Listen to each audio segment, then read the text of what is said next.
Recording. So, last time, my little band of heroes, friends, comrades, and all that good stuff. Last time we had finished up our business with a certain necromancer illusionist person for Feln. As a reward for getting through his quote-unquote dungeon, we had secured ourselves a couple of weavers, which would prove most useful in the future. After securing that, we made our way back to the last breath, I believe the ship is called, and thus we had secured passage on it.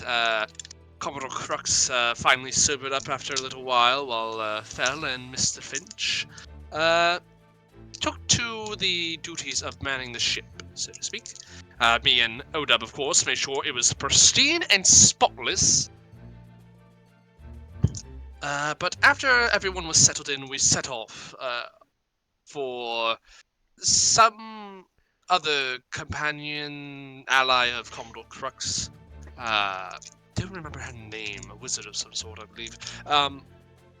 Regardless, we are making our way there now, and while we had some time, I figured I'd ask some questions, get to know everyone a little better, or we got a chance to speak with Odub, but I was curious about my companions, and oh boy, they had lots to say, except for, Lucius.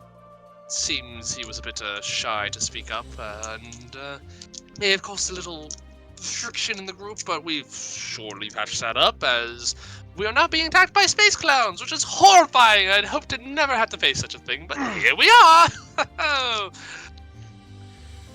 And with that, you all are standing on the deck of the ship, looking out. Probably a good... Past some asteroids, you see probably a good... About 700 feet away from you, what seems to be a space galleon of bright crimson colors, stripes, and instead of sails, a tent on its deck. And it seems to be coming towards you. Commodore Crux looks at you all and says, "Prepare for battle. It is doubtless these scoundrels will leave us be." I want to say one thing out of character before we start. That recaps made that character sound the most traitory little fucker ever. No. He's like, sounds like such a bitch. Dude, he sounds like he'd sell my ass for a nickel.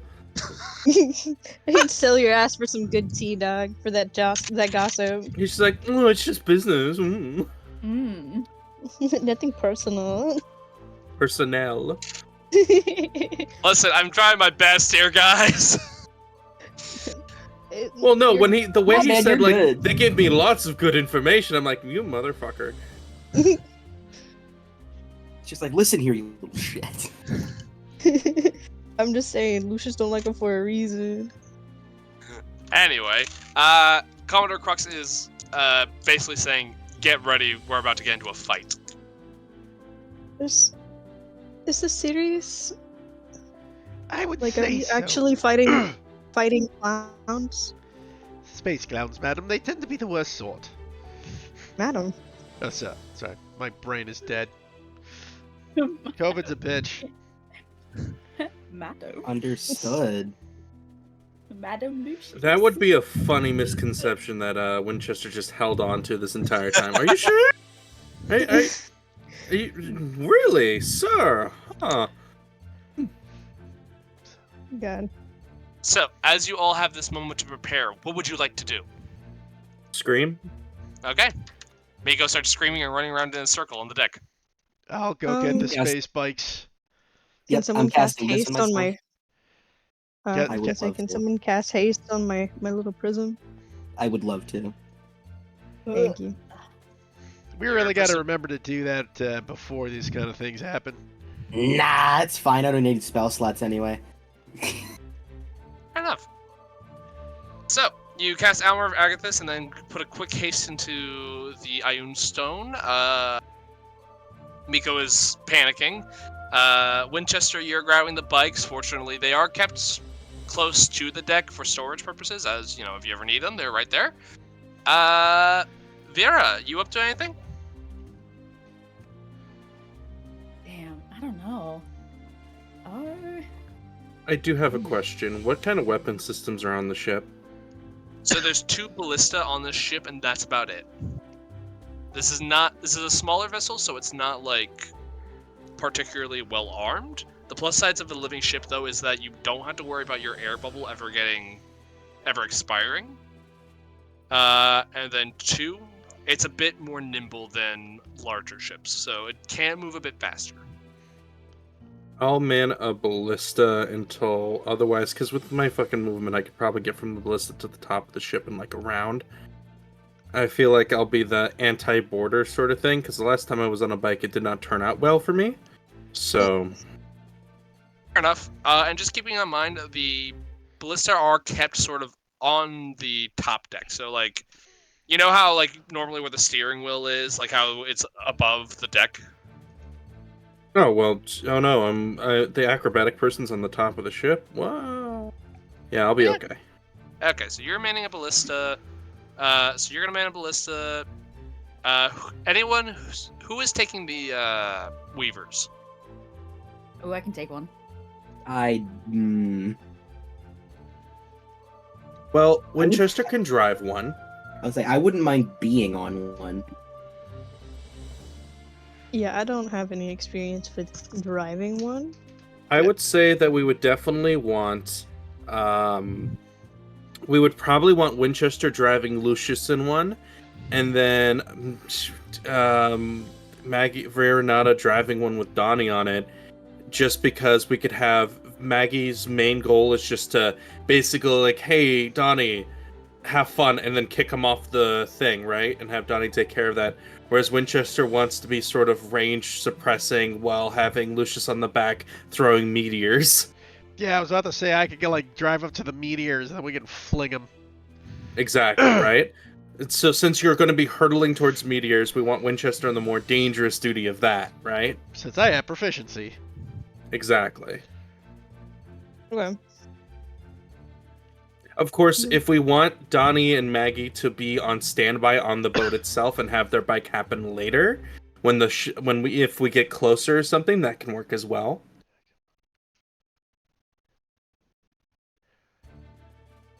Because, you know, again, if you're out in space and you make a bad turn, oh no. You know what I mean? Yeah. So I'd say that's probably the best idea. We'll have Donnie and Maggie on a can we have like one of the bikes on top on the deck of the ship and not be in anyone's way? Yeah, you can more or less put it towards like against a wall or something.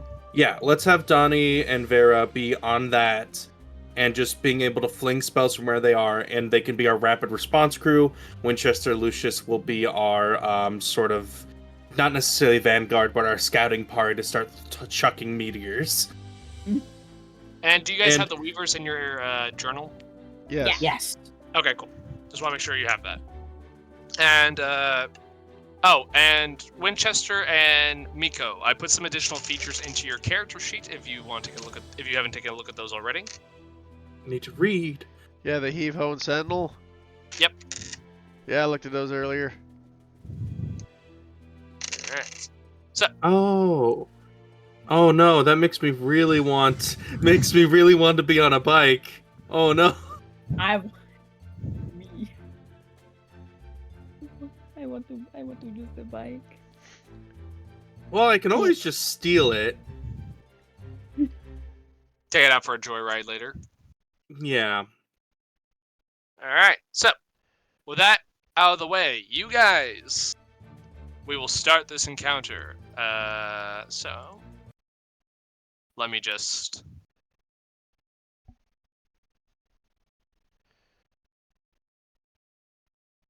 I should have downloaded some clown music. Damn, that would have been perfect. Ah, well. You should be able to find that goofy combat clown music actually in the music stuff, remember? Oh, are you talking about this one? No. I meant like remember, you're on roll 20. It's got the music preloads. Does it? Yeah. The jukebox, Like- you get.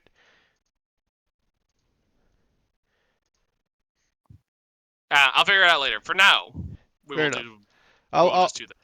I'll tell you what. You do that. I'll see if I can find the song for you. Thank you. So, Winchester and I believe Lucius Lucius.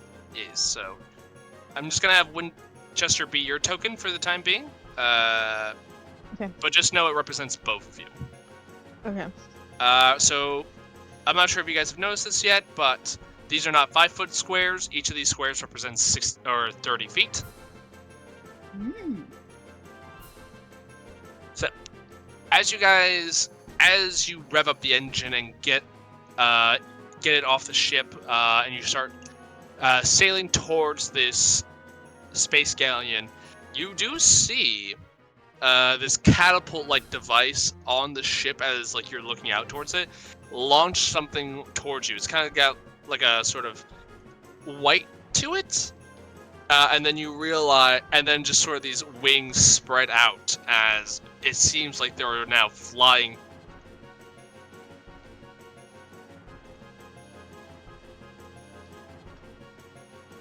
Did we lose him already?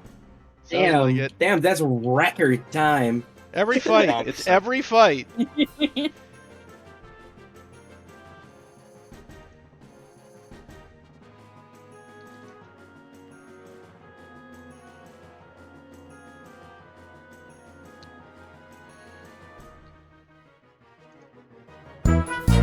We should have put on Jeopardy music, dog. Do do do do.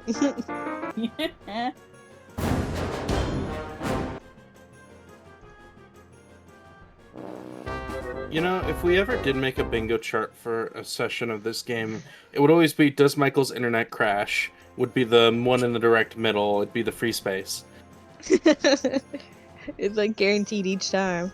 Mm-hmm. What would you put on the other spaces? Michael misses Miko. I can't hit Miko. Anyway,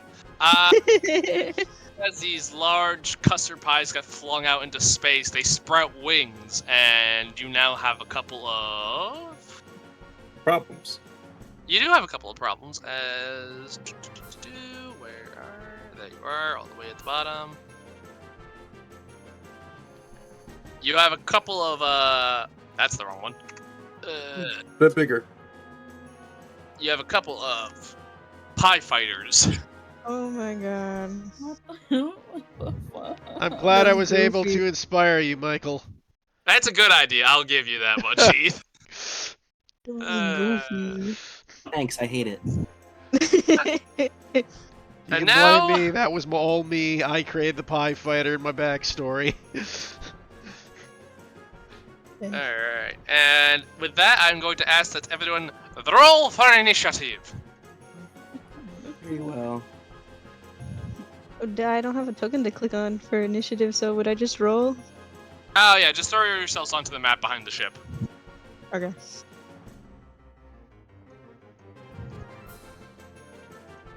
Yeah. What's going on? I can't seem to select my token. Hot dog, let's go. Ah, shitters. Damn. Oh, I can't select my Yeah, token it- because Michael put the token out, so I can't select it. Oh, my bad. No worries. But add that to the bingo card. Lucius rolls poorly for initiative. Yeah. Hot I'm damn! Damn. Gosh. Winchester's out for clown blood. Alright, and... I'm gonna also say your ship is gonna have an initiative. I'm just gonna use Winchesters, because... until there is such a time that there are people actually on your ship, there's only one other ballista, so I'm just gonna have one other person. If it comes to you getting boarded, we will burn that bridge when we get to it. Have the So- anti-Miko man it. So let me... Where is Commodore Crux? Can see- Okeem. He was a... How does he turn into a human?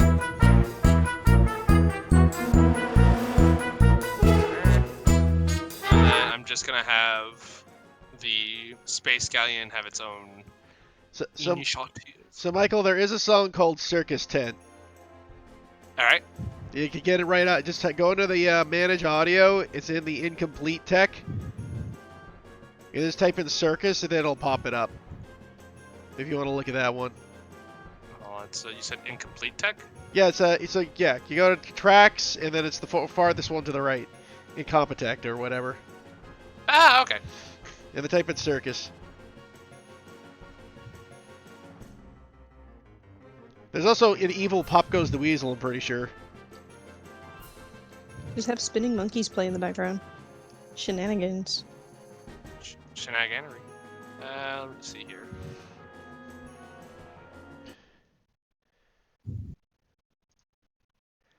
Nah.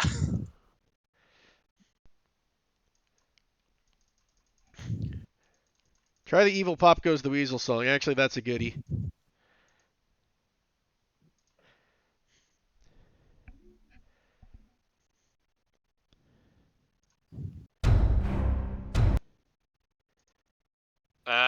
Evil Pop Goes the Weasel. Hold on. Yeah, just type in Pop Goes the Weasel and you'll get it.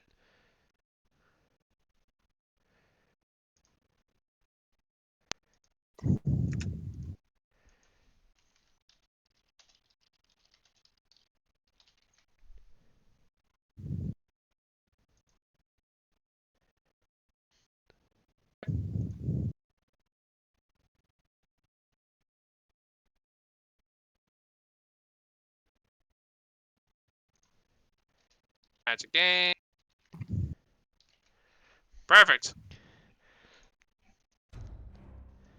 All right. Good suggestion, Heath. This is the one I used when I did the evil jester. Oh, I think I remember that. Yeah. Okay, let me get some space clowns. So I'm just gonna have a couple space clowns to represent their firepower.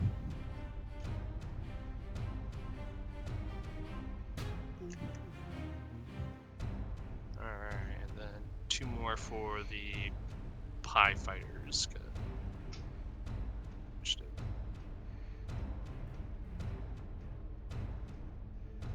All right. And we'll just give these guys a mark.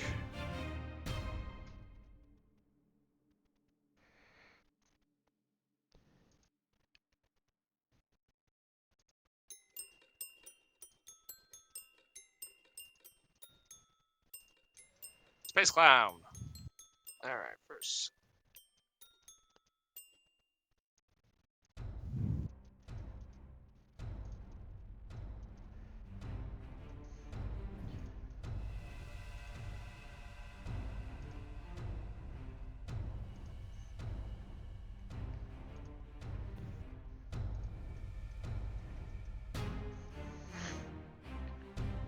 Alrighty then. So. Jesus Christ.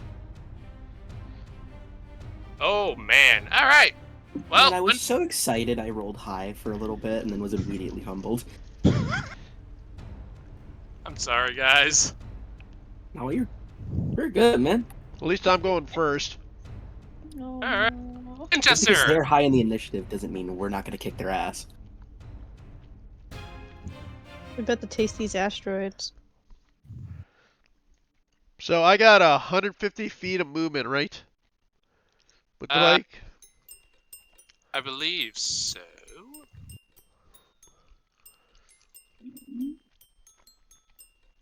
Yep, 150. Fantastic. So I will, with Lucius on the back of my bike, I'm going to dash to get him into position. Alright, so you're gonna... see here. Alright. Me and Lucius are behind this asteroid right for Lucius to do some, play some asteroids. Alright. As we take cover behind this big ass rock. Noted. The space clowns are up.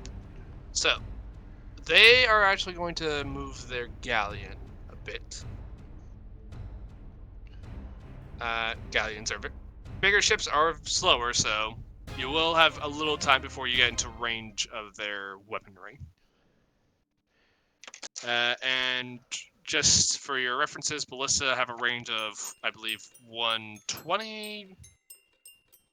Yeah, ballistas have a range of 120 over 480, and Mongonals have a range of 200 over 800. So, yeah, ballista are definitely not within. You're not within range of ballista fire yet. Shit, would be close. We're 500 feet away. Oh yeah. All right. So this is gonna represent this PIE fighter. So, as these pies are hurtling through space, the thing that catches your eye about them is that they move fast. And they are not, they do not, they are whizzing by. Fortunately, these asteroids are going to make it a bit more difficult for them, but this guy is going to try to... Yes, so I'm going to say he's going to make me just a dexterity saving throw. And we're going to see if he can avoid critting into an asteroid at high speeds.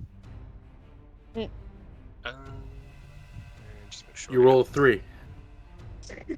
Eric, shut up! Alright, let's see here.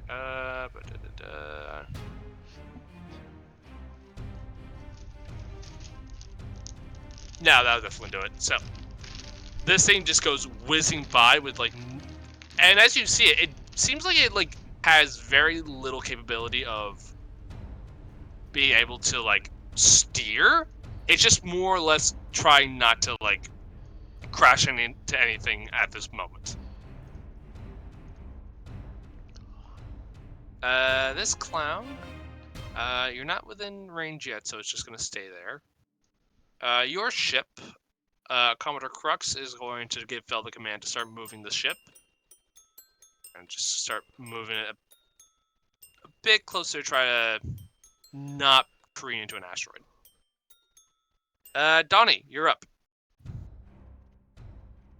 All right. So, you said the ballista have 120, right?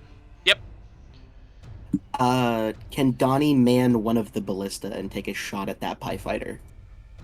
Yeah, you can kind of like take it over from Commander.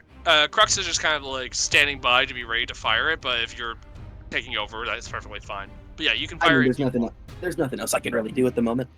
All right, go give me a. I'm gonna. What weapons are you proficient in? Good question. Probably just simple. I didn't actually put it in my sheet because I didn't think it would be needed. Who would hit but a simple? Simple. Okay. I'm gonna say you're probably not proficient with a ballista, so I'm gonna ask that you. Be straight dex, Michael. Yeah, but give me a dex check to see if you can hit this thing. Very well. That's a 16. That'll hit. What is the damage of a ballista? So ballista is supposed to be 3D10? It's like 3d10 or something. yeah, Was it 3d10. 3d10? Now say add your dex mod because why wouldn't you? 22. All right.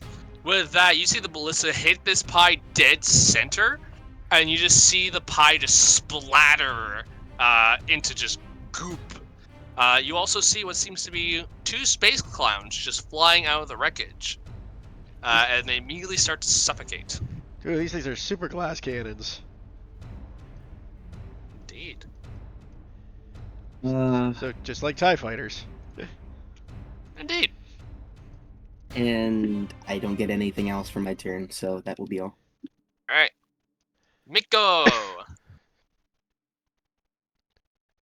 I am going to hold my action that if another PIE fighter gets into range, that being 480, I will shoot at it. And I will use my bonus action for... Would you say Crack Shock would work on a ship's weapon? Oh, what is that? Let me double check. The newest feature you just gave me. Yeah, so I'm still learning like this add-on system myself. Here, can you post it? Yeah.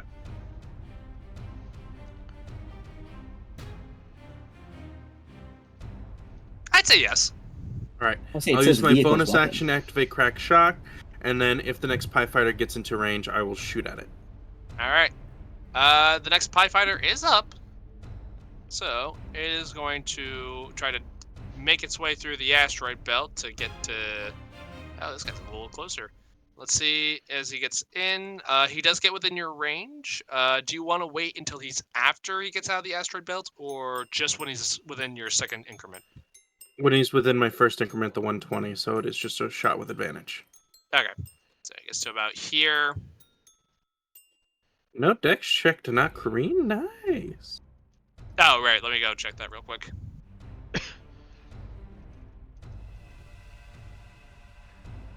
Oh, he's fine. He is Okay, good. definitely good. Then I do have proficiency in hand crossbows and water vehicles. Would you say I have proficiency in this or no? Yeah, usually that'd be a martial weapon thing, I'd say, but I would say, given your experience on ships, like, Faerun doesn't have any, like, cannons, so to speak, so I would say you're probably familiar with ballista on ships, given your background. Okay. I will give you that. So we're gonna do okay, so we're just gonna roll a dexterity save because it's just my proficiency for the attack, and then because I can do it at advantage, easy. Sounds good. 21 to hit. That definitely hits. And what's the damage again? 3d10? 3d10 plus your dex 3d10. mod. Now, since I'm rolling at it now, I'm gonna stop asking. So 24 damage. Oh yeah, that definitely does it. Another pie gets shot out of space as more space clowns seem to be hurtling through the vacuum now of space, just flying off at incredible speeds as they whiz by your ship, grab a gulp of air, and then go off into the inky blackness behind you. Alright. It is the Scallion's turn now. It is going to launch another pie. And thus spawning another pie fighter.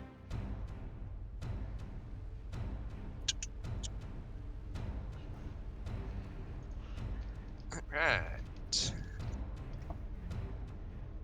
Alright, and then we'll get rid of this guy and throw another space clown on there. Have him roll for initiative now.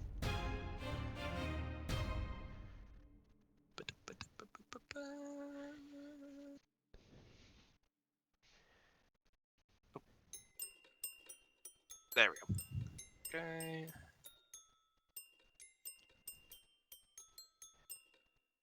Okay, and alright. Alright. Alright, and that will be that guy's turn. Veronata, you're up. Ugh. Mm.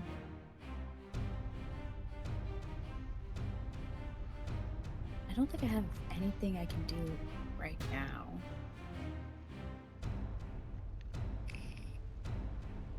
I just want to get on one of the weavers. That's true, that's true. Mm.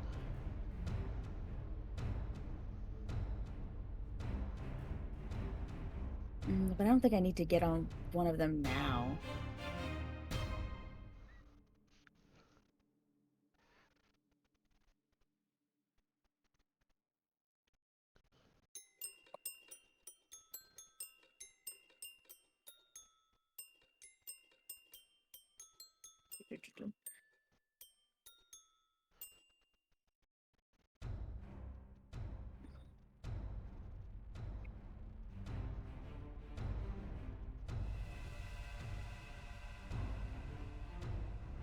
If anything, could I just like hold and then release like a cloud of daggers if anyone gets a little too close? Like, it's on board? Yeah. Yeah, you can hold the spell. Okay, dope. Before you do that, if it doesn't go off, the spell slot still gets consumed. That's fine. All right. Base Clown is up. It is the Pie Fighter. It is going to move. Yep. It's going to move up to its distance. Let's see if it can make it through the asteroid belt without crashing. Oh, all right. So it gets to about here, where it kind of clips this asteroid and starts. Let's see. Yeah, let's roll, see if it does enough damage to... There's my dice tool. Let's see if it rolls enough damage to knock this sucker out. Low damage, alright. So it hits it, starts careening, but the Pie Fighter still makes its mark, and you guys can see it crash into the deck of the ship. Can I have everyone who is still on the ship make me a dexterity saving throw?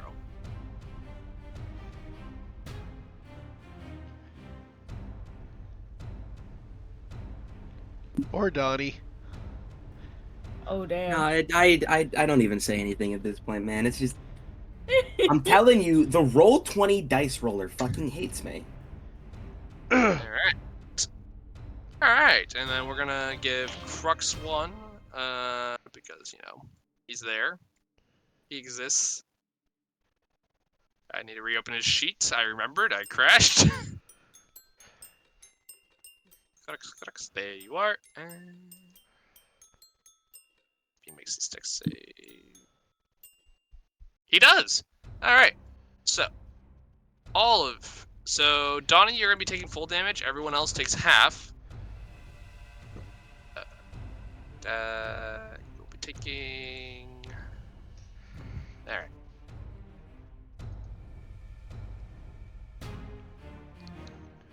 Alright. Donnie, you take 13 points of acid damage as this pie goops lands on you and starts burning your skin. Everyone else, you take 6.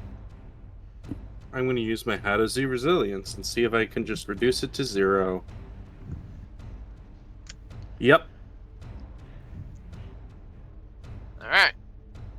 And as this Pie Fighter is laying on your deck ship, your ship also takes that damage.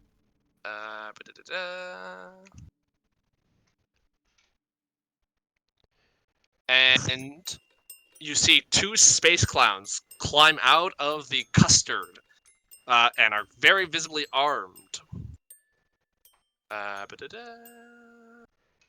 Doesn't Farah's thing go off now? It does. Killer.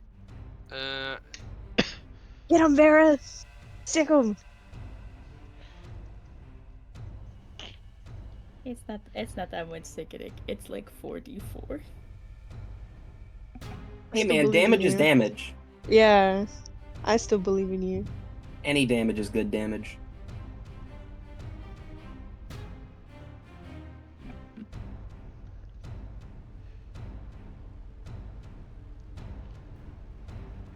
Alright, and hold on. Alright. And what do they need to do? What does it? Nothing. They just take damage, I'm pretty sure, from Cloud of Daggers. I think it's a save, maybe? No, it's just yeah. No, it's just damage. Okay, Oh. so one of them just takes 44. Yeah. Alright. Roll your damage. Please be something. I'll take it. Alright. It's not great, but it's something. Okay. As the daggers swirl about, you start cutting into one, and instead of hearing cries of pain that normally would accompany such a thing, you just hear a this one's got some spirit.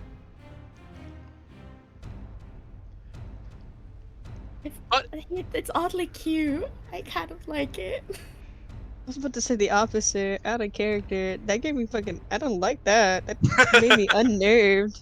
I thought it was so silly. By the way, this is what you're looking at. Oh, he's kind of handsome, Loki.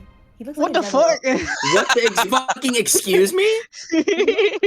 That's a different type of down bad, Vera. He looks like a juggalo. I think he listens to like rock music on his side. I'm like, okay, cool, killer. Killer Hey, Lucius, with clown that- posse? God. Lucius, with that disturbing thing in tow, what happens to you? Oh god. Okay. So let's see here. What would be the better move? Haste or even though I'm pretty sure I cast it beforehand, but I didn't put the token. You're remember- on the bike with me, remember?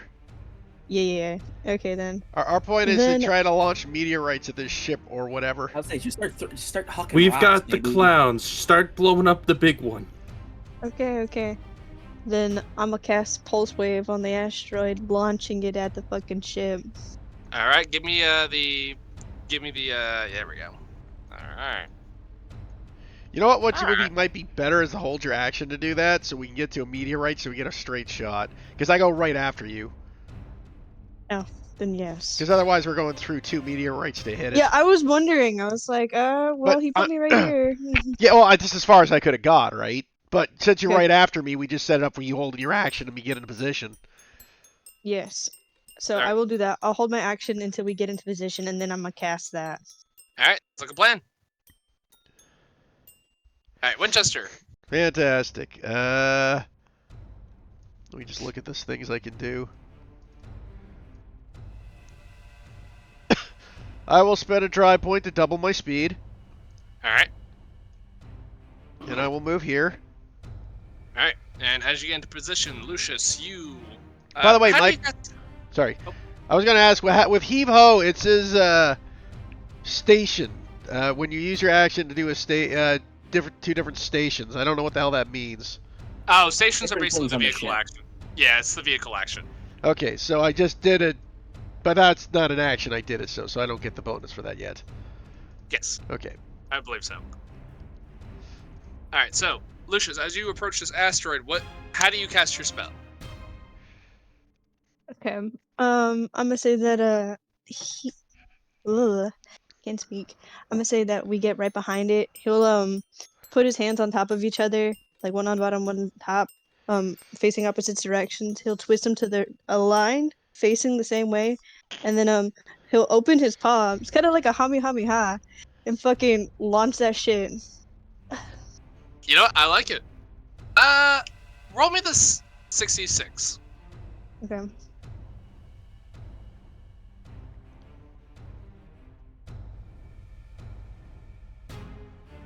Ooh. I'll do it.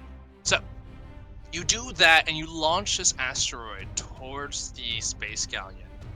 It goes careening into it. And as it does, you just see this asteroid just. And you can just see kind of like the big tent that is on top of the deck just sort of like collapse in on itself a bit.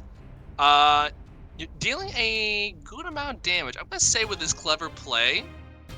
Given how large the asteroid is, how aggressively you pushed it, I'm gonna say give me.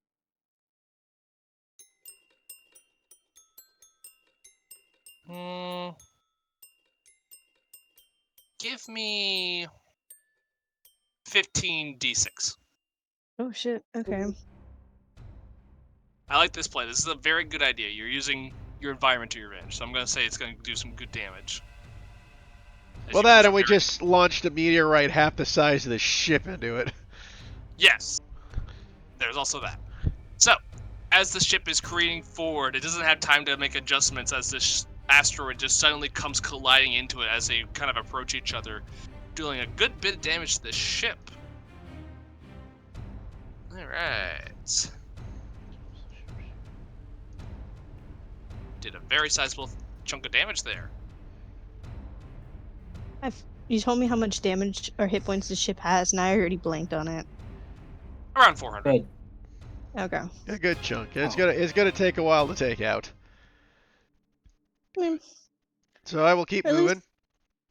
yeah, I was gonna say like, or at least until like it's beaten pretty badly and they retreat, but I don't know if they would retreat, going off of how enthusiastically that one cloud laughed in pain.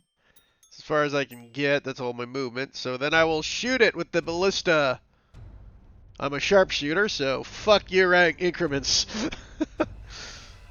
Well, fuck me then. Sorry, Michael. You know what I I know get what you're all about. 480. I know won't what you're sharpshooter about. shot because I don't think the plus 10's worth it for the 3d10 damage. But I will use an action to get an action drive point to do 3d6, and then use that thing twice to make it 66 lightning damage. Sure. Since, you know, that's what my heave-ho is all about. Oh, go for it. Okay, I fire one. I guess I just make a dex. No, I got proficiency. I'll just roll my musket, but actually, you know what? Just roll my. Turn off my sharpshooter. Shit, I'll just roll my rapier to see if I hit. Ooh. Fuck me. 15 Hold up. You do have your points for reroll. I can also add a D8. Fuck it, I'll try the D8 to see if that'll hit. Go for it. 60 or it's 17. 17 does hit the armor class of the ship. Whew. Okay, so I didn't waste my shot. So 3d10. All right. So 20. And then 66. 41. Plus 5. 46. 46. All right. You guys are tearing this ship up pretty quickly. All right. Anything else? I believe I only get one shot with this thing, so I think I'm done. Did you move all? Did you use all your movement? Yeah, I did. Question? I only had the 300 feet, so we are where we are. Okay, I was trying to get us to cover, but we didn't have enough movement. that's fine. Alright. Clown with a ballista. I believe you guys are within at least some increment of that. We should be on the outside range. You are. So this shot will be a disadvantage, but we'll see if it is able to hit. We'll just use this because it's same shit. So 18. That hits. Our AC is 15 on this thing. Oh wait, no, you're disadvantaged. Never mind. So 10. Okay, that misses. All right. Which is a zoof. All right. It is the next guy's turn though, so he's also going to take a shot at you at disadvantage.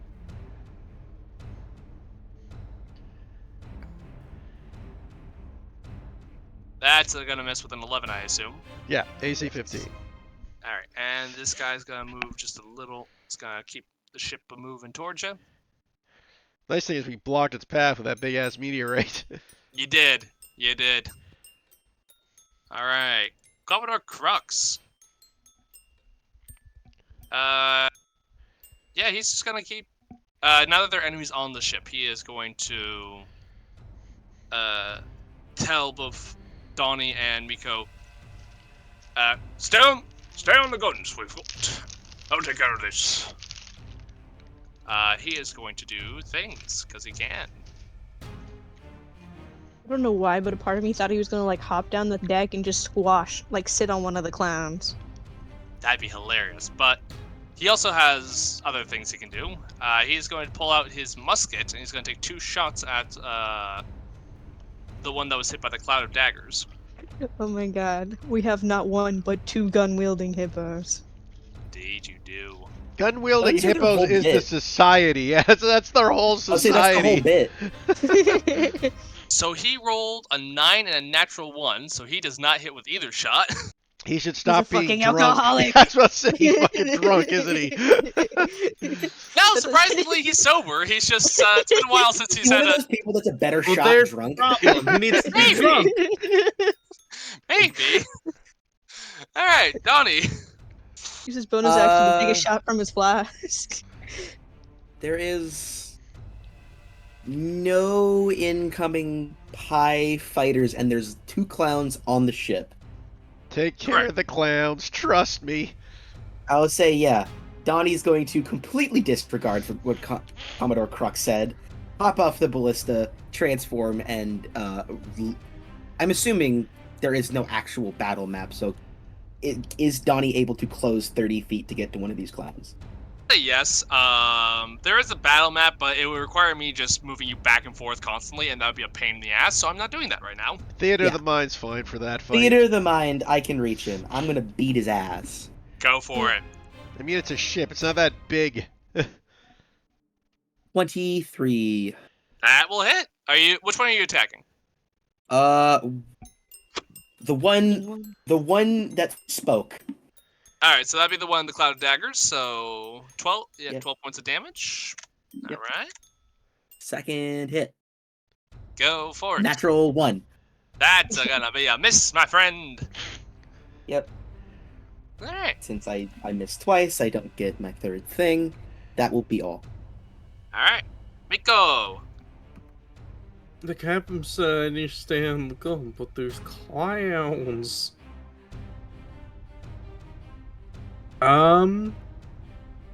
Miko is going to play into his... Am I within 20 feet of either of these guys? 20 feet. I'll say no. Okay. I'll say Donnie was able to get right up on them with his full movement. Did Commodore Crux, when he shot his gun, with the natural one, did some of the, like, dust and gunpowder smoke go back into his face, so he's a little, like, cleaning out his eyes right now? Say that. Okay. I'm going to move 10 feet to get within range of one of them. Probably the one that Donnie's currently fighting. All right. I'm going to yuck a dagger at it. And roll natural 1. Damn. Ow, miss. And since the captain is totally blinded, I am going to go back. Oh, by the way, I'm going to assume it was a natural 1. The dagger just goes off the ship and is never to be seen again. And I am going to go back to the gun and pretend I didn't just do that. Make me a performance check. Okay. Natural what? Here's where the nat 20's coming in.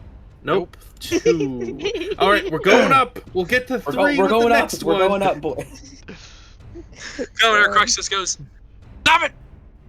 Stop it! I said sail the gun." All right. Space clowns. One fighting Donnie. He's gonna go. Got some sharp claws there, buddy. But don't worry, I got a shocking grasp. This is gonna suck. Oh, He's gonna shock you. He's gonna joy buzzer me. Yep, they have Yeah. joy buzzer attacks, dude.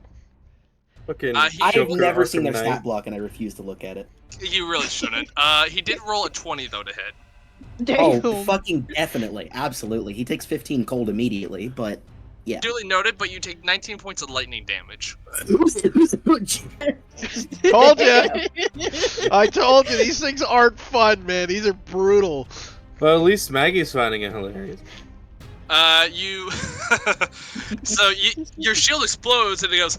It's mighty cold, and you. He's a Texas clown. Kill him. Oh my gosh. They make me I so am happy. It is official. uncomfortable. These things have cemented a hatred of clowns and Donnie. Put on a jacket, son. You'll catch a deadly cold. Yick. I don't think Donnie would have experienced clowns before this. All right. Pie launcher is gonna launch another pie into the sky. I just imagine when we eventually end the campaign and fix everything, frickin' Donnie's just gonna be like, Donnie's gonna see a regular ass clown on the street and then immediately go and rip its heart out after Be this on experience. Oh God. no! All right, so for sake of convenience, I'm just doing that. How'd you lose your pie launcher, your pie fighters? Nah, I didn't lose them. I had to drag 2 tokens out. It's a whole thing. He misplaced them.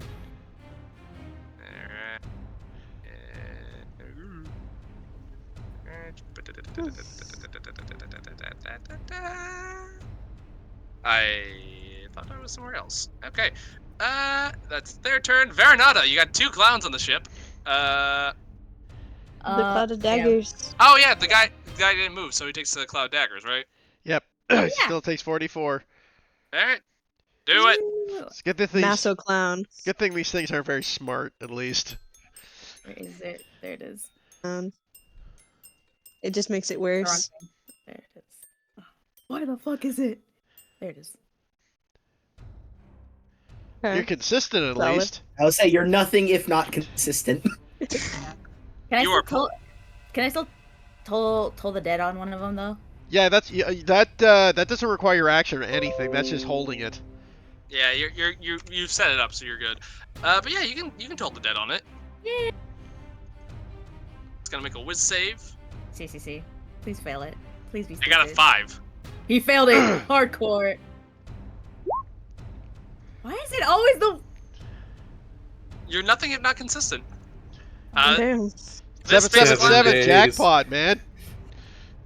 This space cloud is looking really rough, and as it kind of like is taking hits, like this sort of ichor is pouring out of it, like this black, gooey, sticky ichor is pouring out of it. And as After you, I do that, can I tell them that they're dope?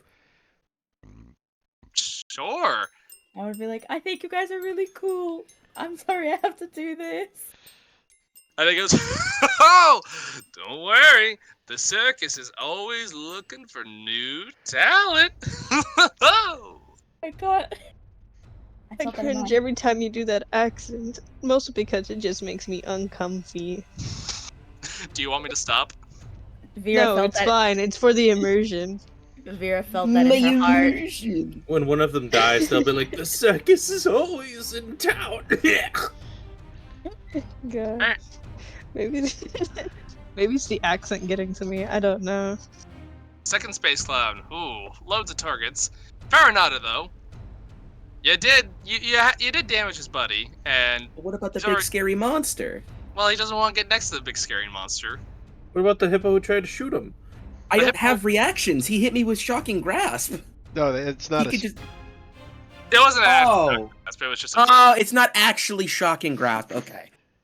Now I think he's gonna hold up this sort of ray gun looking thing, and he's gonna fire it at. Yeah, we'll say Veronata. Damn. So Veronata, let's see if this thing hits you. Okay. These guys have space lasers. They're so fucking cool. 18 to hit. Oh god, no. Yeah. Make a Alright, whiz save. Oh, let me get there, Heath. I sorry, Alright. Michael. So You first let things him have first, this. you take 7 points of psychic damage. And I need you to make me a wisdom saving throw. Damn. Alright. So you, as he says they're always looking for new talent in the circus, you find that to be like the funniest shit you have ever heard. You are laughing hysterically as this is all going down.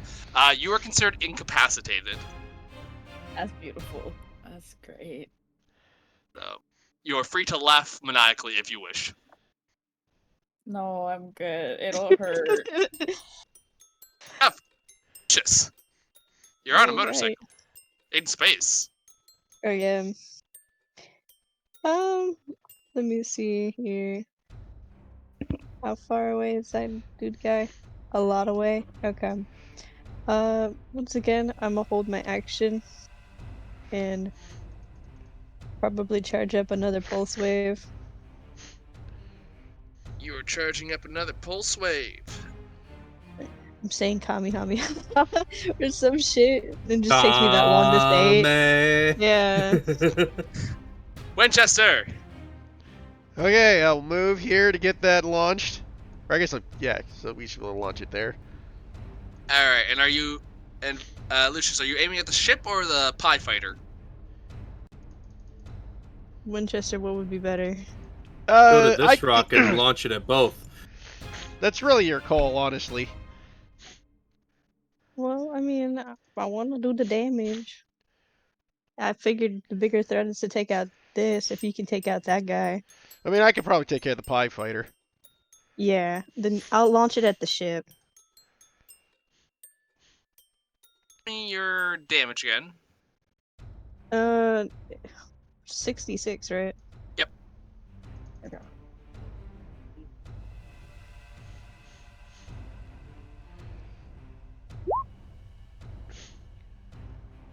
Say since it's a smaller asteroid and it would have been easier to move, it's going to do a little less damage. So I'm going to say roll me just 10d6 as you're just kind of blasting this thing towards the ship.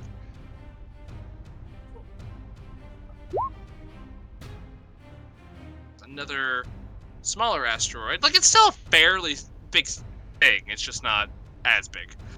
All right, you send another asteroid careening towards the ship here. It does a sizable amount of damage. Okay. All right, and this ship it ain't looking the best. You've definitely put a good number of holes in it. Fantastic. I'll fire at the Pie Fighter then. Away. That'll hit. All right, so 11 piercing. No, I gotta do my 3d10. It's a Right. You're using the ballista. I'm assuming I can't use my gun out here while I'm piloting, right? Yeah, that'd be a little difficult. 16 damage. 21 Alright. actually, because of +5. Gotcha.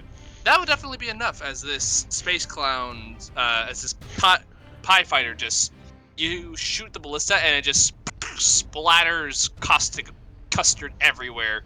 And 2 more space clowns kind of get sucked into the vacuum of space. Fantastic. I will move behind cover between this little asteroid. Give us a little bit of cover. Actually, hold up. I'm going to do this. Yeah. Get behind the big rocks. Big rock do big damage. Space clowns. Gotta keep moving the ship. And you are the only thing it could potentially hit. I'm gonna say Are we still out of range of it? you're in the second range increment. Yeah. I'm assuming we got cover. You do have cover. I'm gonna say you have 3/4 cover. So +5, so AC 20. Okay. Let's take a gander. See if these space pirates can live up to their name. They did. They're just a bunch of clowns. That's gonna be a 19. That'll just miss. All right. Thank God for I got that cover. Yeah. Yes. All right. Aha. Their attacks are more like a joke than they are. Aga. Oh, that's harsh. All right. Commodore Crux is going to. Did you get both attacks off, Michael? Just double checking. Both attacks? I thought there was 2 ballista guys. You did last time. Oh, sorry, I reshuffled. Put Commodore Crux above him for some reason. Alright. Yeah, so another ballista shot towards you. With a 21, that will Jesus, hit. with a disadvantage, eh? Damn. Yeah, it rolled a natural 20 and then for the other one, so. Alright, so. That's gonna be 3d10.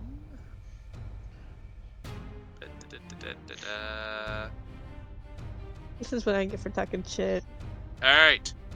20 points of damage. Okay, we're at 80 HP on our ship. Yes. So another bolt kind of goes. So the first bolt kind of pushes the asteroid out, and before you have enough time to really react, a second bolt just wildly flies towards you. You're able to maneuver in such a way it doesn't hit either you or Lucius, but it does hit the bike, and the bike does take a good chunk of damage out of it. Alright, Commodore Crux.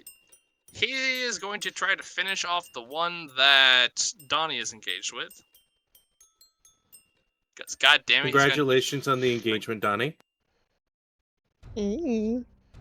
Oh my he God. rolls a natural 20, Here we go. dealing Hey. 19 points of damage, which will kill it. However, as the shot hits, you see this whole guy's body inflate like a balloon, and then he just pops. I need Donnie I need a dexterity saving throw from you, buddy. They'll pass. You are going to only suffer Well, thanks. 6 points of acid damage. Oh boy, oh boy. I was gonna say, wouldn't the cloud of daggers get to him first, or is that only on Vera's turn?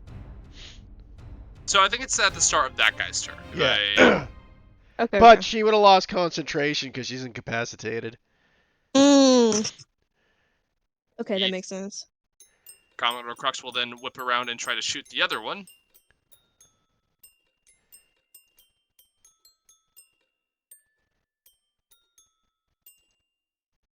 As he rolls a 15, which does hit, dealing 14 points of piercing. As the clown just goes, oh, a zap shooter here, huh? You know, you remind me of someone was supposed to be looking out for. You haven't happened to see a man by the name of Winchester, did you? Bobo's revenge. Donnie! This guy, you are covered in goop, but this guy also just mentioned Winchester. Damn, that's crazy. I'm gonna kill him, right? Go for it. Absolutely. Close the distance. Whatcha? 18. 18 definitely hits. 6 slashing. Second. Natural 20. Go for it. 18. 18, alright. This guy's looking hurt. He's still standing, but he's there. If he's still standing, we'll go for the third one with You thingamabobber. my traumatic rend. 16. 16 hits. 6. Oh my god. 666. And a divisibility of 6. It's kind of funny. That's. Man, I am a statistical anomaly, am I not? You are, my friend, you are. Still standing, but he's looking at you, these sort of like bloodshot eyes, and goes, oh, I think someone needs a hug. Anything else, Donnie? Luckily, Yoshi can't hear any of this because we're off in space. This is true. Heath, Yoshi's Yeah. hearing all of this. No, Lucius Yoshi is does. spared. Yoshi's in space. You're right. Yeah. That's all I got. Make go. That is on the gun. I'll bonus action be ready to shoot at something that shows up with advantage. Noted. Space Clown. One firing another pie. Surely they'll run out of pies eventually. They're God, clowns. they probably got a bag of holding, just full of pies. Mm.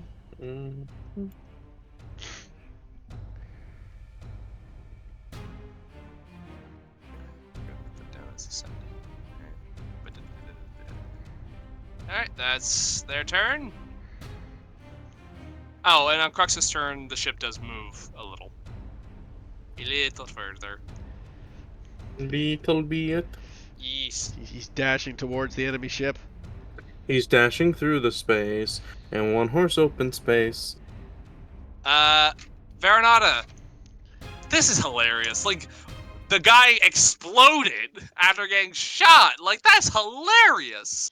That is pretty funny, yeah. At the end of your turn, make me a wisdom saving throw.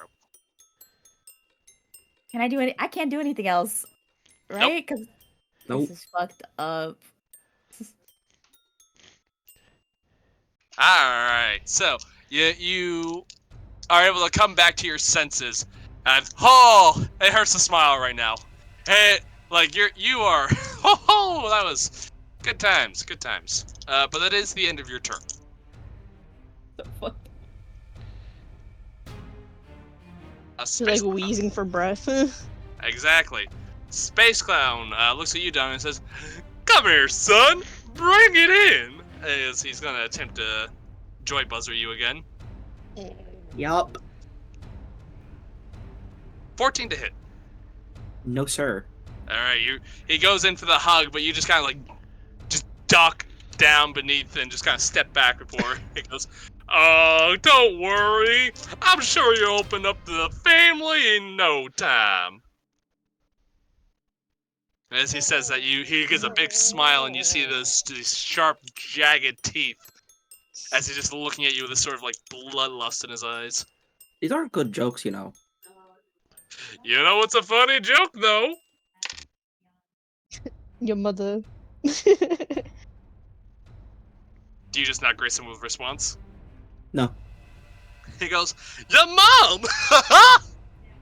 Got it. Alright, Lucius. Oh shit. Lucius drifting off into space and eternity. I was right. Gun.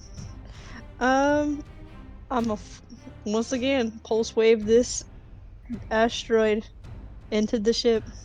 Go for it. Roll me the damage again to see if you can get enough momentum. You pretty much have to hit the Pie Fighter. Ooh.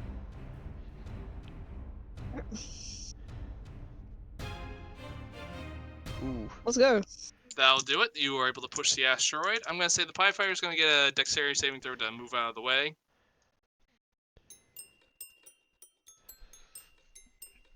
It does not get out of the way.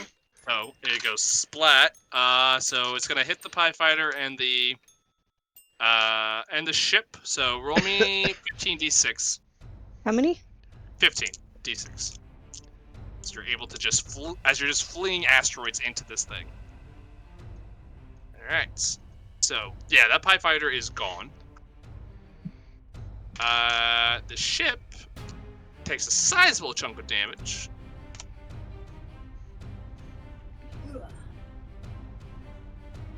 Is there a way that you can hold a bonus action or no? No. Okay then. Then yeah, that's my turn. Alright. Winchester. Go there. I'll fire a ballista into the main primary enemy ship. Go for it. 20. 4. 23 damage. Can we get behind the pointy rock? I want to stab the ship with it. Unfortunately, I used all my movement to get to where I was. Damn it. Okay. Alright, so you said 23? Yep. Okay. Oops, I just gave it 1,000 health. No. Don't do that. Alright, yeah, this ship looks beat up. You guys have taken sizable chunks. The tent has collapsed. There are holes in the bow of the ship. Like, it's not looking grand. The Lucius Winchester team, destroyer of clown ships everywhere. Jeez. Mm. Alright. Alright, space clowns are up. Seeing how this is going for them, they're gonna start turning the ship around. That's what I fucking thought. Rah! Start making a hasty exit. They just abandoned that one. Oh yeah, Fuck no, that. absolutely. Fuck that guy. Nobody liked him anyway. Yeah, it's Jerry. No one liked Jerry. Alright. Commodore Crux.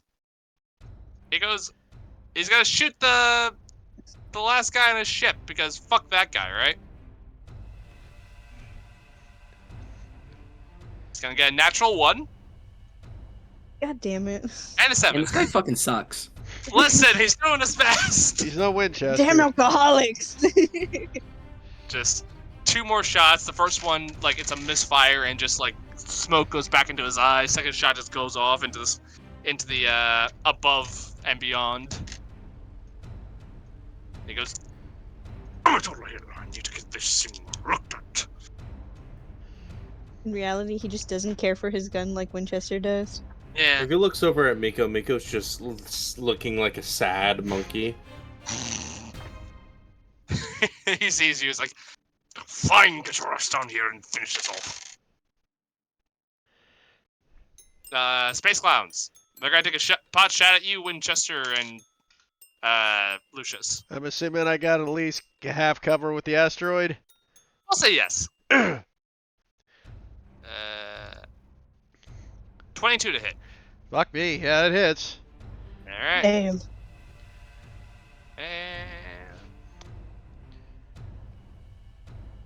And 18 points of damage to your Weaver. So we are down to 62. Damn. Just gonna put that in there so we remember. Good call.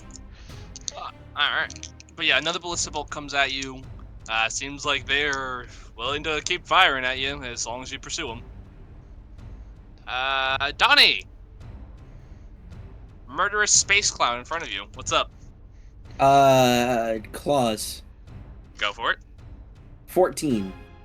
14 hits. Wow. Yeah, these guys are not 5 wearing. slashing. Cool.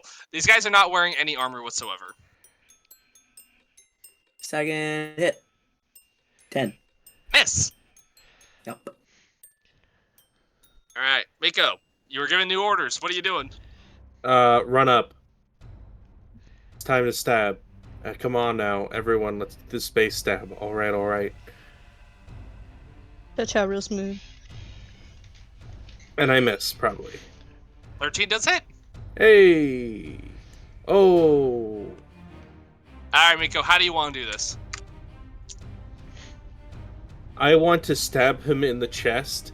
He makes one last sound, and then when I pull the knife back, there's a whoopee cushion, and then he falls and turns into confetti. All right. And that exactly happens. As you stab him, he goes, "Oh, your crew's funny." As he then, his eyes just kind of roll back, he kind of like hits the ground, and he explodes into a goopy confetti. I need both you and Donnie to make me a dexterity saving throw. Oh boy. Oh boy! You both fail. You both are going to be taking 14 points of acid damage. I'll try to take as little as I can. Do my resilience again. Go for it.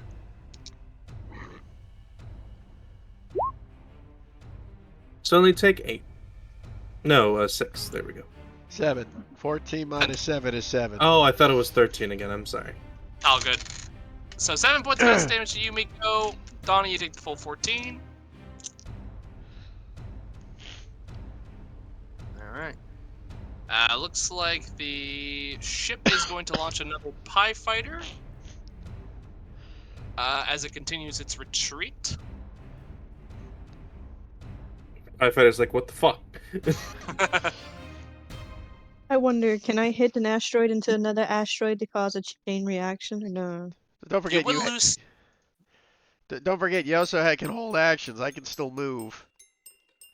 Me.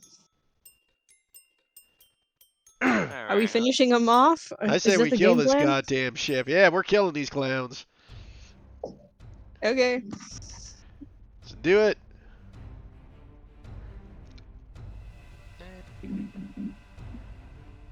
No survivors.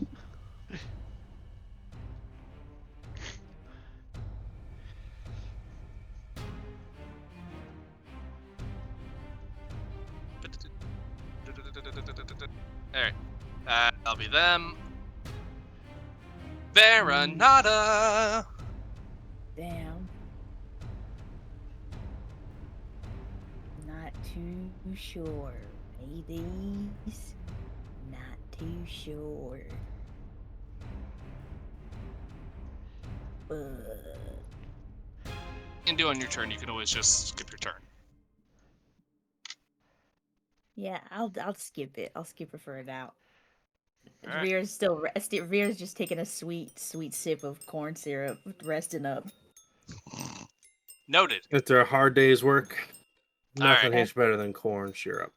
The PIE fighter is going to try to crash into you guys and trying to knock you off the Weaver.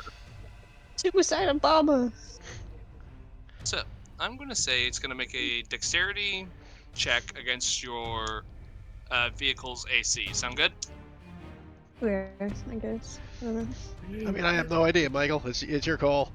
Is that Vera or back on the ship going like, maybe it's I that should or have it's gone a into the con- Weaver. It's either is that or contested space vehicle moves. Sure, we'll go with that then. So yeah, make me a. I'm gonna say for this case, dexterity space vehicles check. Winchester. Fantastic. Wait, can I guidance him? No, you'd have to Or do that no? on your action. And unfortunately, it's not your turn yet. Well, let's hope. 19, pretty good, pretty good. As Okay. this TIE fighter starts to gun for you, you are able to just rev the engine real quick and pull up above it as it just goes sailing by, getting to about here. Yeah. And it seems to be on direct collision course with the ship. Miko, you should stand on guns. Should have stayed on guns. Shouldn't have been drinking maple syrup. Delicious. So I'm gonna withhold action until we get closer to fucking finish the ship, I suppose. Do you have any more third level spell slots? Oh, what? Let me I don't see. think you A do. resource to track. No, you- Well, you bonus said- action converts sorcery points into I a th- third level spell. Yeah, you could convert with your sorcery points. Oh, okay, then yeah, I'll do that. I What's it? 4 points for a third level spell? think so. All right. Yeah. Convert those sorcery points, and you get your spell slot back, and then you can hold your action. I will do that. Go for it. Winchester. The ship seems to be in retreat. No survivors. Winchester will dash to here. Go for it. Launch launch in the ship. boulder. Okay. Roll me the damage. See if you have enough kinetic energy to push the boulder forward. That'll do it. That will do it. All right. Yeah. Clear shot. Big boulder. Roll me a 15d6. Yes, that. Thank you.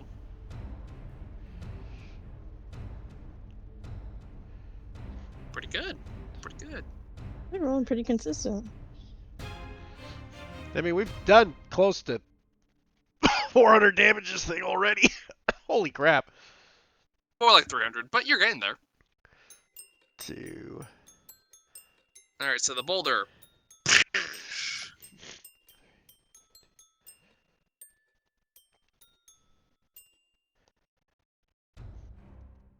I got Fantastic. like one more in me, and that's about it. Action surge. I'll shoot the fucking thing. I Go will for it. sharpshooter shoot it. All right.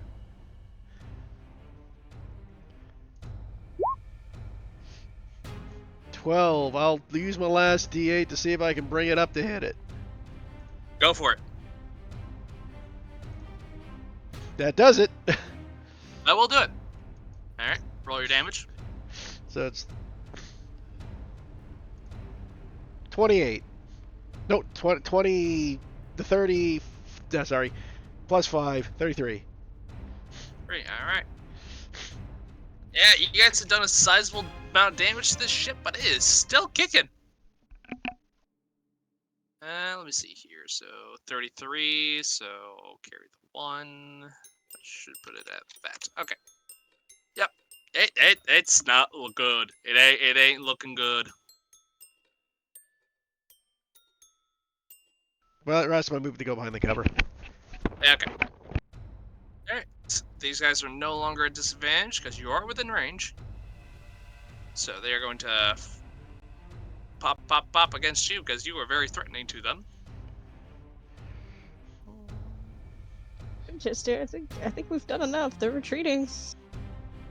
21 for the first hit. Fuck. Okay, that'll hit. 20 for the second. Fuck, that just hits. Yeah, these guys don't even have that high of a bonus. I'm I sorry. know, and we got 20 AC with the cover. Alright, so for the first hit, you are going to be taking Could you just give me the total, Michael? It'll be easier. sure thing. We're at 62. Yeah. Just forcing Heath to talk more. Okay, you take 18. All right, And how much are you at? Just force him to ruin himself. 41 points of damage. Jesus, yeah, Damn. we're fucking on like our death's door.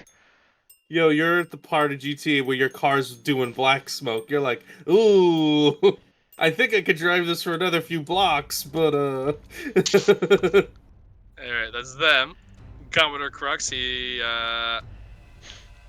just gonna say, "Damn it!" And he's just gonna hop on the gun that Donnie was on earlier and try to take a shot at the space clown.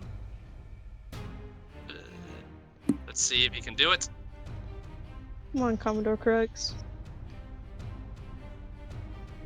He does not, unfortunately. God The shot damn it. just misses, grazes the pie, but takes a little off the top, but no actual damage.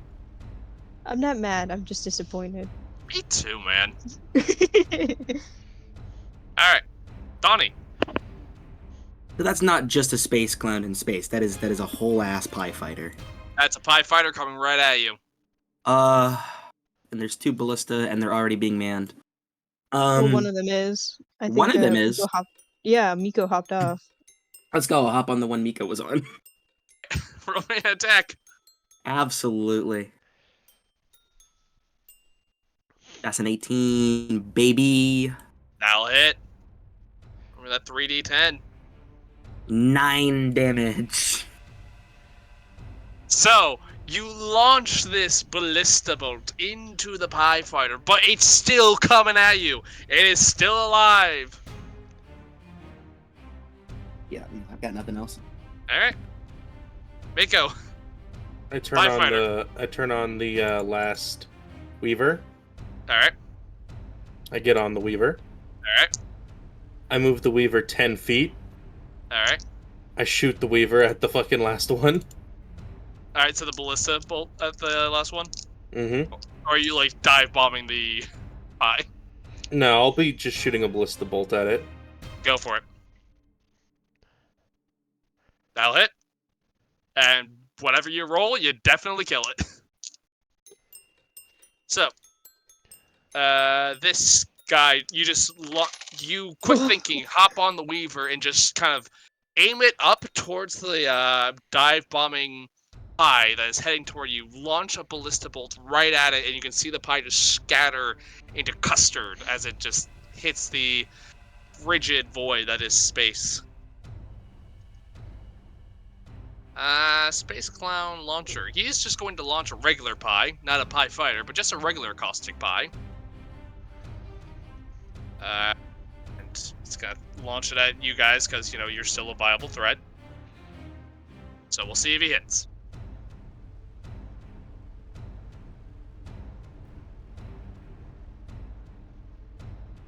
You guys are behind half cover, so I'm assuming a 15 does not hit you. No. Alright, you guys just see another pie land into the asteroid right in front of you as noise enters into your air bubble. You just hear a deep sizzling noise as part of this rock is just eaten away, shrinking it down a bit. I do believe we're cutting it quite close. You got one more launch and we'll run away. Okay, It's not like you got anything else to do with your action. this is true. It's not like I'm driving the boat. Yeah. God, I don't know why, it's just so much more difficult to grab the corners onto these things for some reason.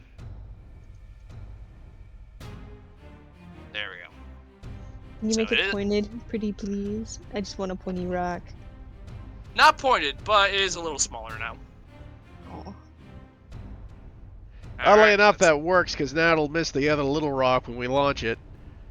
Yeah. Alright, Varanata. Yeah. What's happening? What's the danger? Pies are exploding in the sky around you. Oh, Like fireworks. There are dead clowns landing on the ship. How beautiful. Oh, there's eggplant. I mean, yeah. We saw their corpses whenever we blew them up previously just land on the ship. So now we're going to have a dead clown just land on the ship. More or less, it's just kind of splattered. Yeah. Mm. god. And that's This what was- I call a pratfall.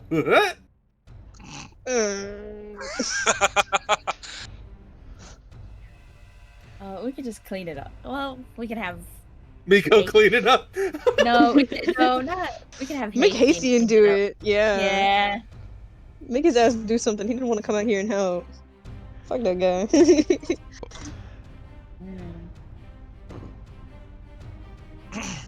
Who's left? What's happening?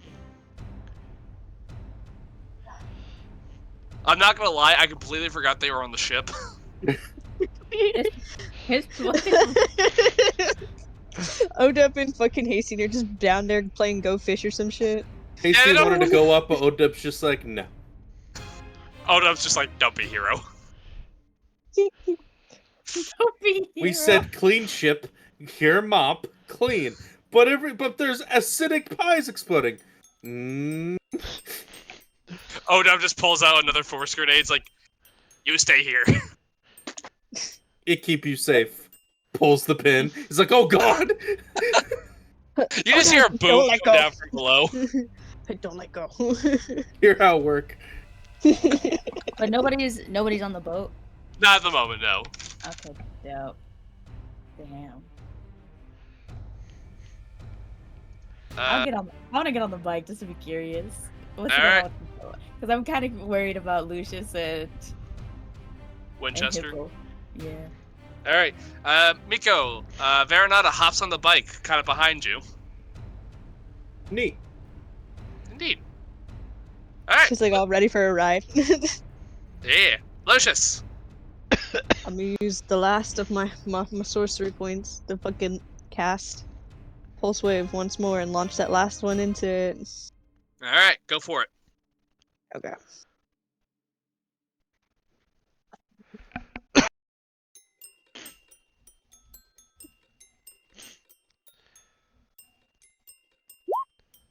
Damn. It's a smaller rock, though. It is smaller, which actually does mean you did just enough to push it. Sick. Killer. See, the pie worked out. I will say, though, you're only rolling me 12 d10 this time. D10? D6. Not d10. d6, sorry. Okay. You got me all excited. Only I was 12 like, oh, shit. D10 this time, and you're like, okay, I'll take it. That fucking hit I still hard. put in the work. The ship is still intact, but just barely. It is holding on by threads. Literally. Like, there is cloth holding this thing together. Lucius is very eepy.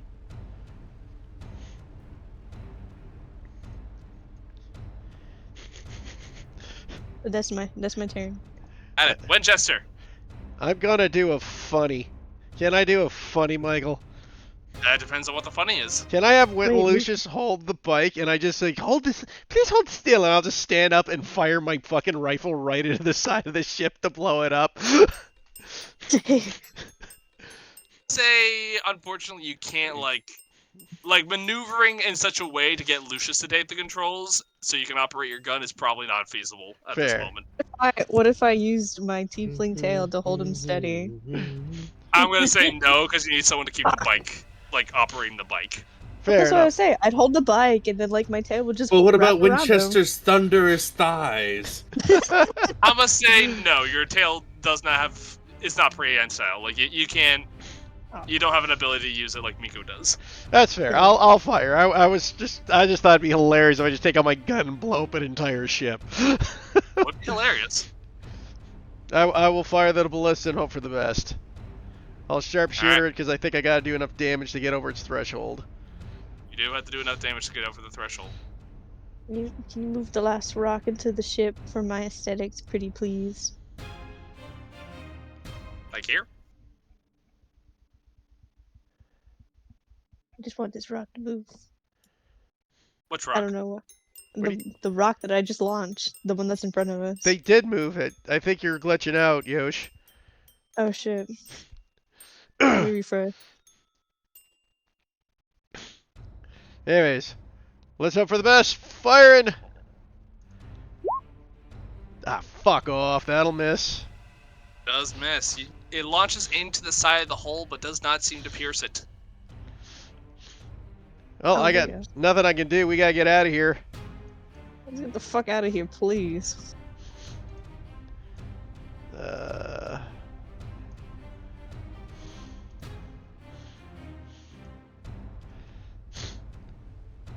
Oh my god.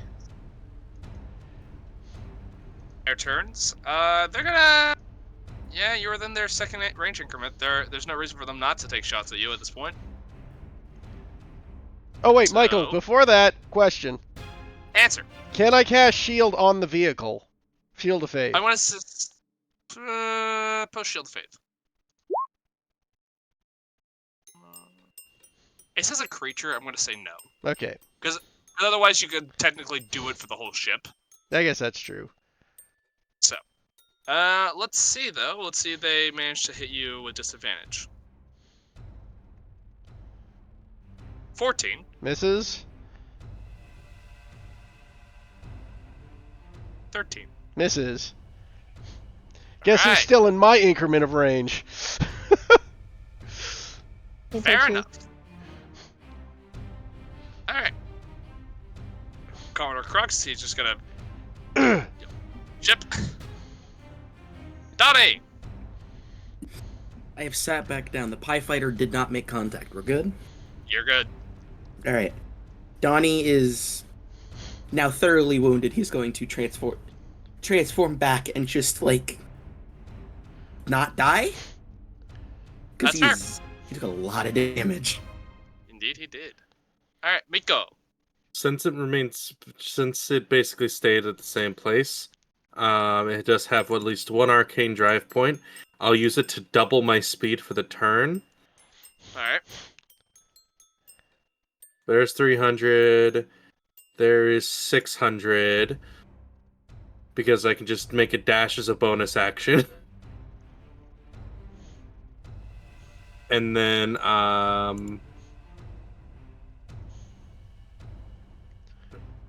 Vera's on it with me, so Vera, you didn't see this coming probably. Alright, so you hop on the bike, you're like, oh, this is nice. And then I was like, ah! And then I'm gonna shoot a ballista. Just full R2D2, just. Oh. God, that was Vera. Vera makes that noise as they go by. Exactly. Lucius, you just see the monkey What the driving the vehicle again. Oh. Alright, 16 does hit. And I'll spend another arcane drive point to add lightning damage to this.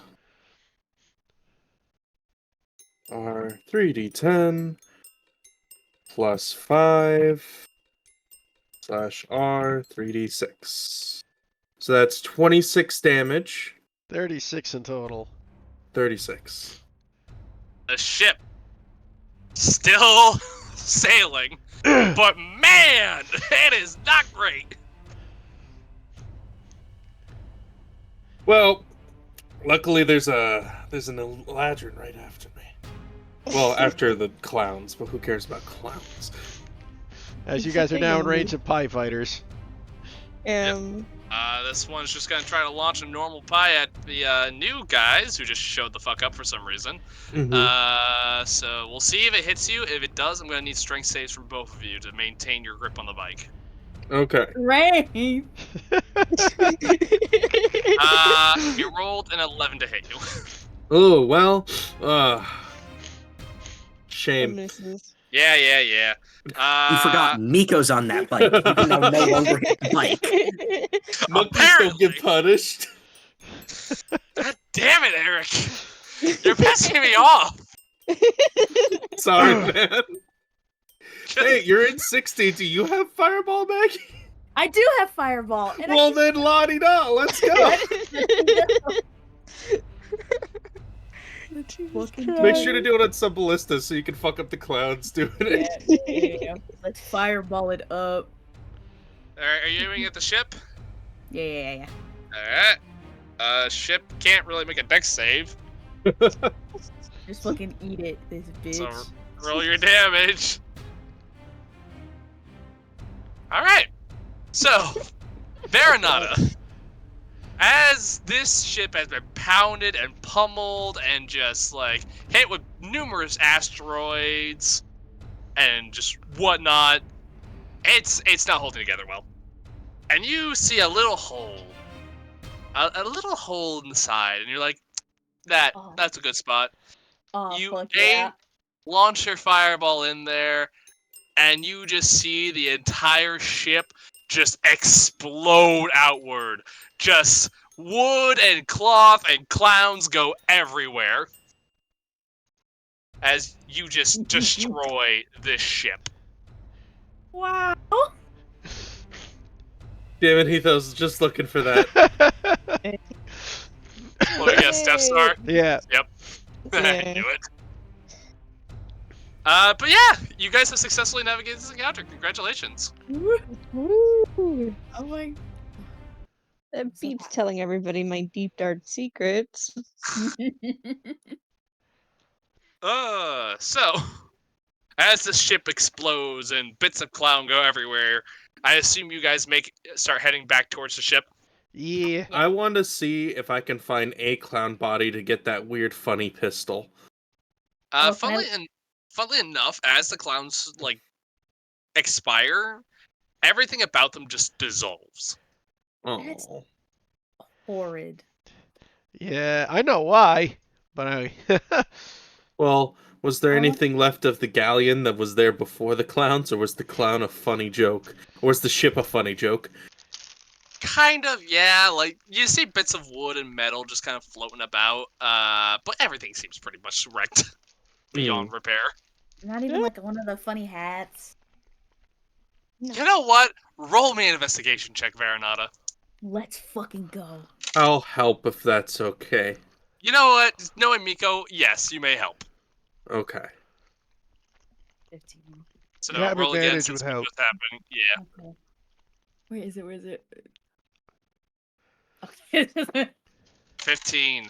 In this debris field, you look around, and you see kind of like a hat, but it's just like part of a hat, like just the outer brim of the hat, and that's kind of the best you find. It's like Souvenir? one half of a jester hat. Oh, Not even that, just like ace to the brim of like a cowboy hat. Oh, of course they're southern. Should have known. Yo, that's like a ballerina tutu, but for someone really small. Just put it on ODub. Yeah, I take it for Odub. yes, clearly. Best idea ever. He needs a little visor.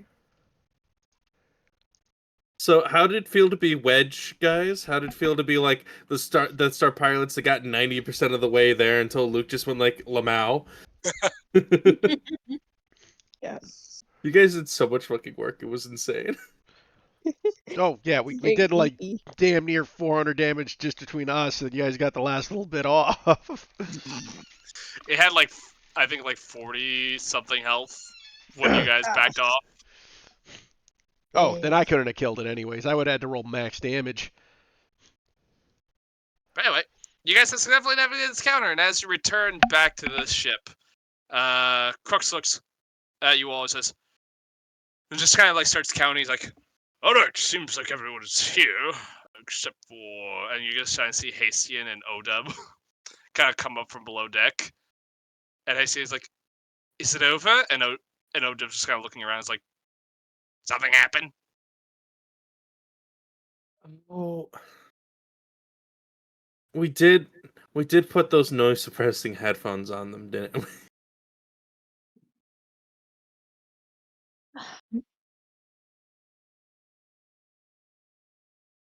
Yes, it's over. Oh, Oh, thank the gods. Okay. Where were Okay. you guys? Did you fight like the space pirates that below deck? More like they were fighting space dust. There's No! space dust down there? There was an emergency down below deck. A fire had started. Odub was trying to clean up a bit and accidentally turned one of the gas stoves on, and just things went from there. But we got taken care of and cleaned up. Don't worry about it. Odub, is he telling the truth? Yeah, I was about to say, Lucius gave him a whole cooking lesson. You look down at Odub. Odub looks down at Hastian. Odub looks at you and goes, Odub not aware something was happening. But no fire. I mean, you were in you're in your suitcase like 90% of the time, sorting through your inventory, so it's okay. Oh yeah, Odub can't really hear stuff when he's looking through there. And Hastian, it's okay to, you don't have to lie. We know you're a weak-willed man, and that's fine. You know where you belong. Just kind of looks at you, and there's just a look of like hurt across his face. Like you don't need an insight check. Like he is just hurt by that comment, and he just goes, "Yep, I think you're quite right." So he just kind of And that's sulks okay. back downstairs. Lucius is smug as fuck. Mm. Just for upkeeping purposes, it's 5 sorcery points to convert to a 3rd level. Oh. Whatever, it's not that a huge deal, but Dottie is just like sitting on the deck, his clothes like partially burned from the acid, and he's just, man. Odub look around and just goes, "Still don't know what happened." They were space clowns. Honestly, Spice they clowns. they were pretty cool though. I'm not gonna lie. I can drive the bike really fast. You want to get on really quick, Odub? Odub, like idea, and he just kind of starts waddling over to the bike and just kind of like. It's funny because he's a small creature, so he does really have to put a lot of effort into getting on the bike. Miko will put him on the bike. I'll jump on in the pilot's seat. I'll tie us together, and then we're going to spend 12 seconds going 900 feet in one direction and then 900 feet back. All right, easy enough. You get off, and you both see just Miko and Odub just whoosh off into the distance, 900 feet away, barely a dot in your vision, and then come roaring back. Odub is just like, as this is happening, Odub is going, "This is amazing! Odub never moved this fast!" Miko is screaming the entire time. It's clear he doesn't know exactly what he's doing, and it's a bit of a danger, but it's fine. Yeah, you go. I assume you don't drive into the asteroid belt. No. I assume that we've made some distance from the clown, from the clown bombing. Yes. I would like to point out that's almost 50 miles an hour. It's not that bad. But yes, you do your little lap, come back. Odub's feathers kind of look like they've been blown in a direction, and he just goes, and he's just wide-eyed. Like he takes off his goggles, and you just see like wonder in his eyes. He goes, "Wow." by the way, when we get up the boat, Winchester, well, I say that, Odub, do you know how to fix one of these? I was just about to ask if you knew how to repair one of these, Winchester. Nope. Vera Odub versus fix. Odub. I can fly them. I can't fix them. Oh, Odub can fix. Odub good at fixing things. A part of me Well, wants then- to believe him. Another part doesn't. Are you gonna insight check him? No. Okay. You can't make it much worse. Odub starts like, Odub goes into his bag, and you see he like pulls out what seems to be some sort of tools. As he then starts like kind of looking it over and starts like unscrewing some things and looking at the components like, good chunk of damage on it. Take a while, but Odub fix. Well, then Odub will leave it in your capable little flippers. Thank you. And you can see him start pulling out some other stuff. Among which you also see what seems to be a jar of glue. Oh. I mean, that'll do it. But there's also other things there. Like there's like scrap metal, there's tools, and some glue. I mean, I figured this guy was an artificer. I'm gonna trust the process. But yeah. Onwards Well, towards As closest to an artificer we can get. But yeah. Man. I guess now we head towards that one island that Commodore Crux spoke of. Continue our course. Doom space, I think is what he called it. Yes, Doom space. Indeed, I think that is best, and I will take a short rest. Yes. Commodore Crux comes up and says, Yes, we'll probably take it about another day. We're not going to Doom Space quite yet. We're stopping by a friend of mine to acquire a map. But then Very well. afterwards, fear not, we shall depart for Doom Space.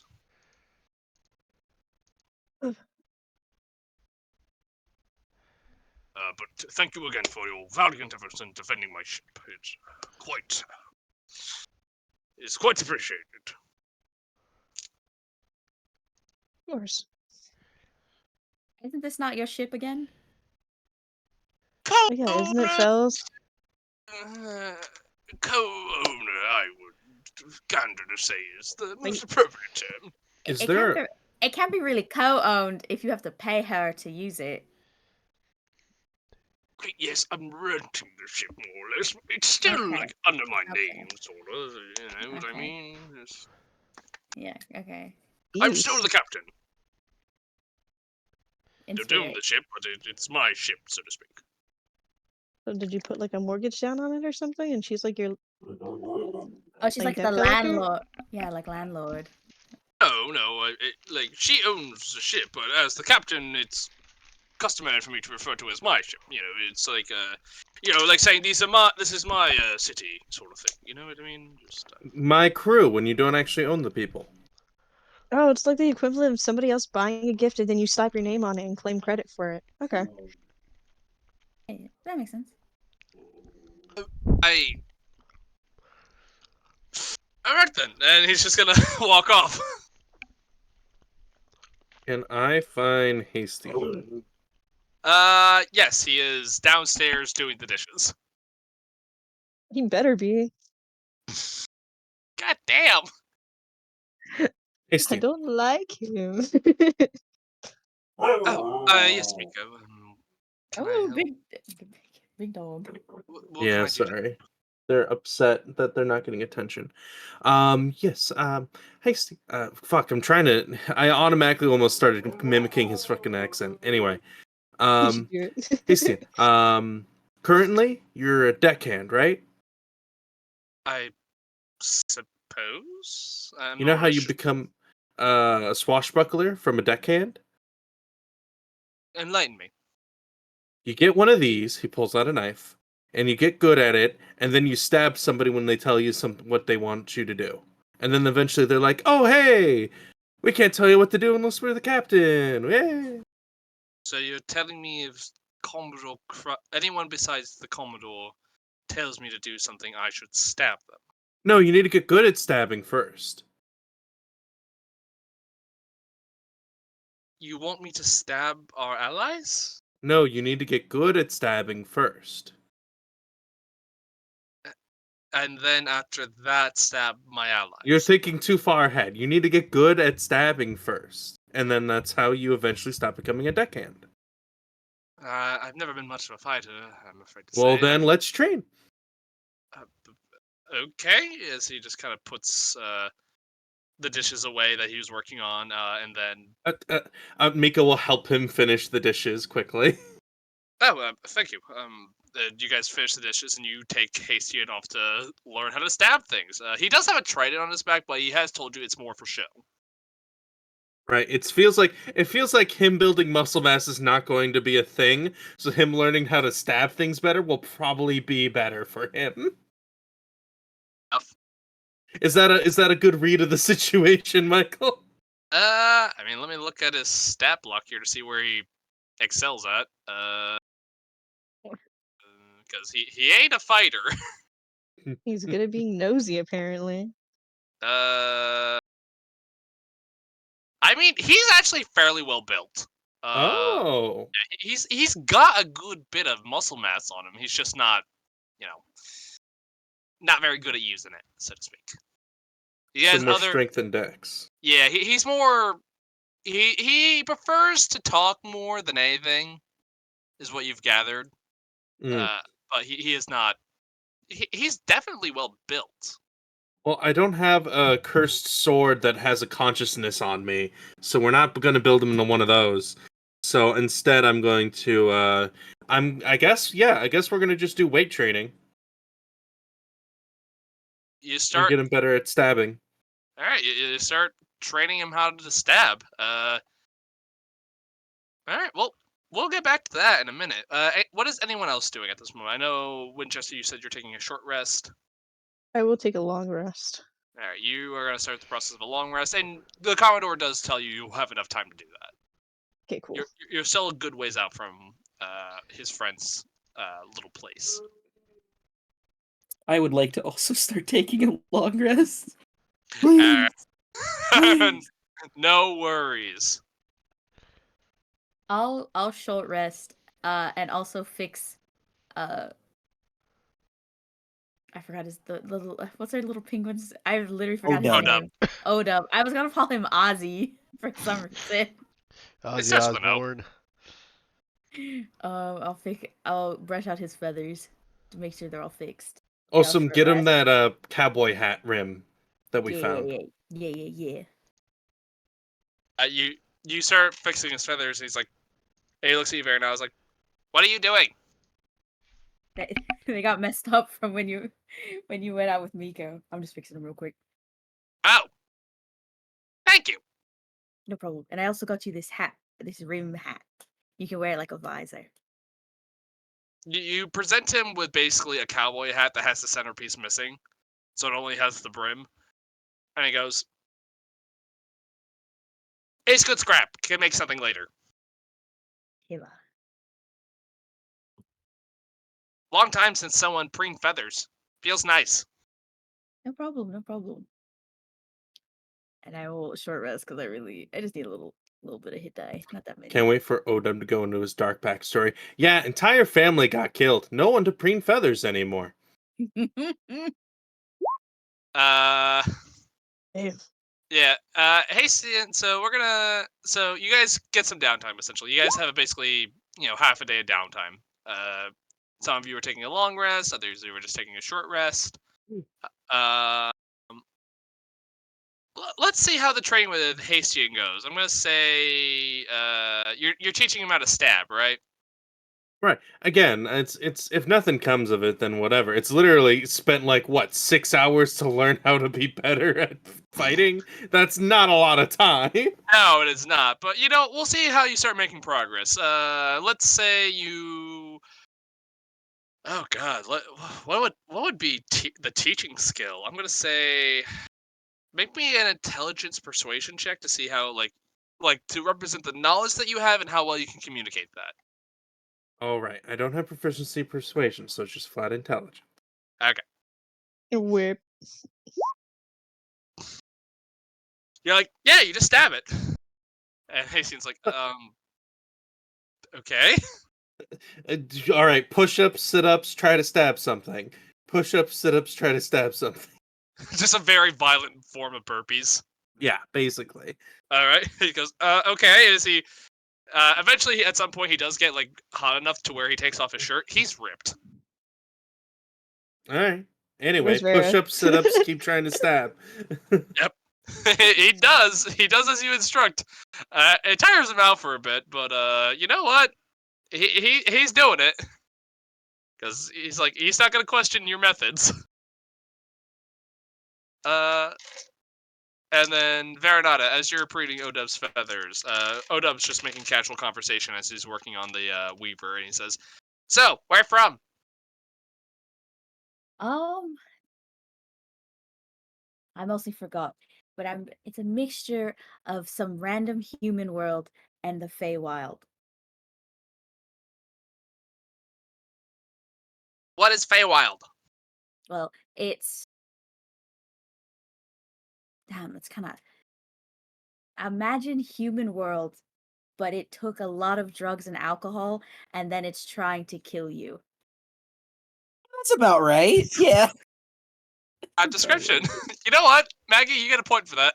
I would say that's about right. All right. Yeah, Maggie. Odub look at you and goes, "Sounds fun."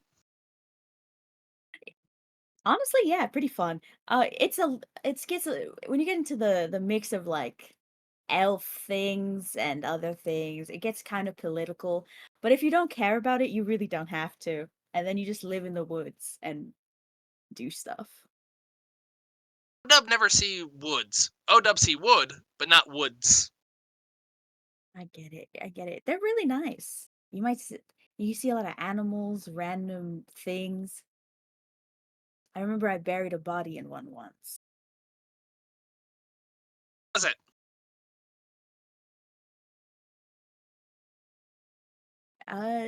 My youth was a complicated time.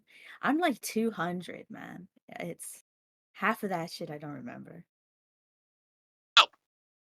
OW only 15.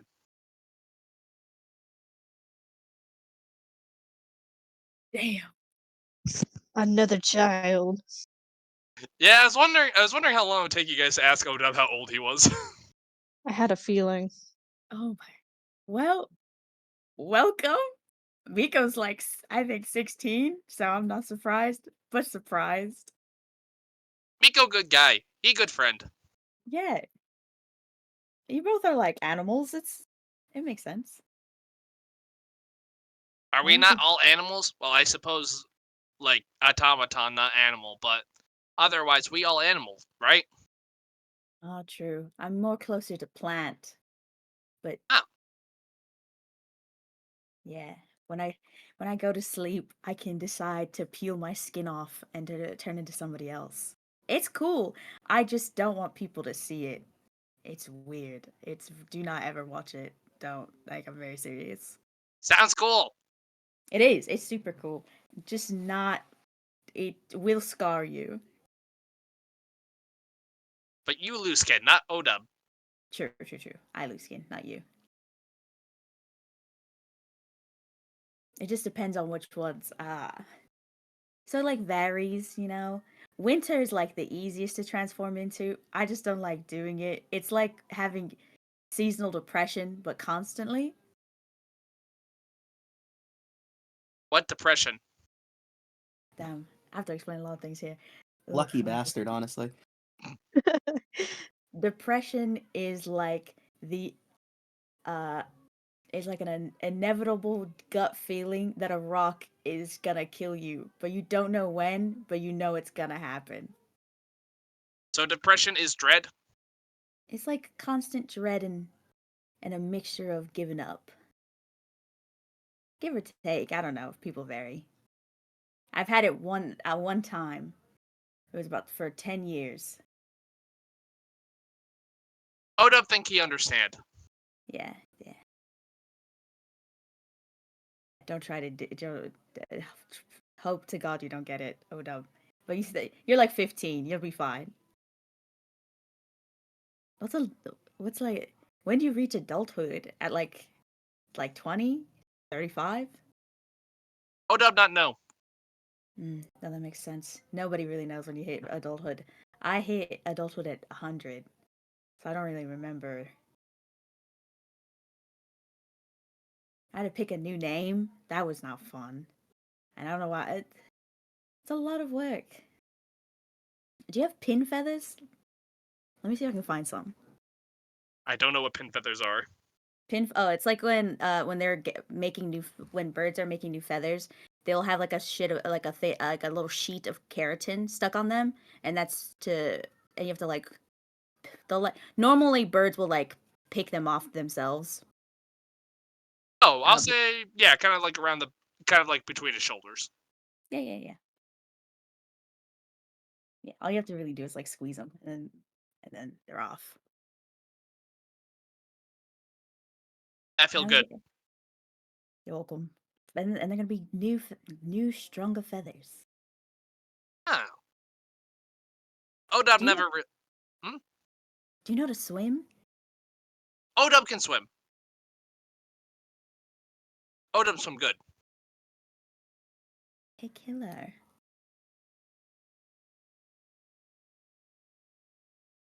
Any other questions? Can you pass glue? Okay.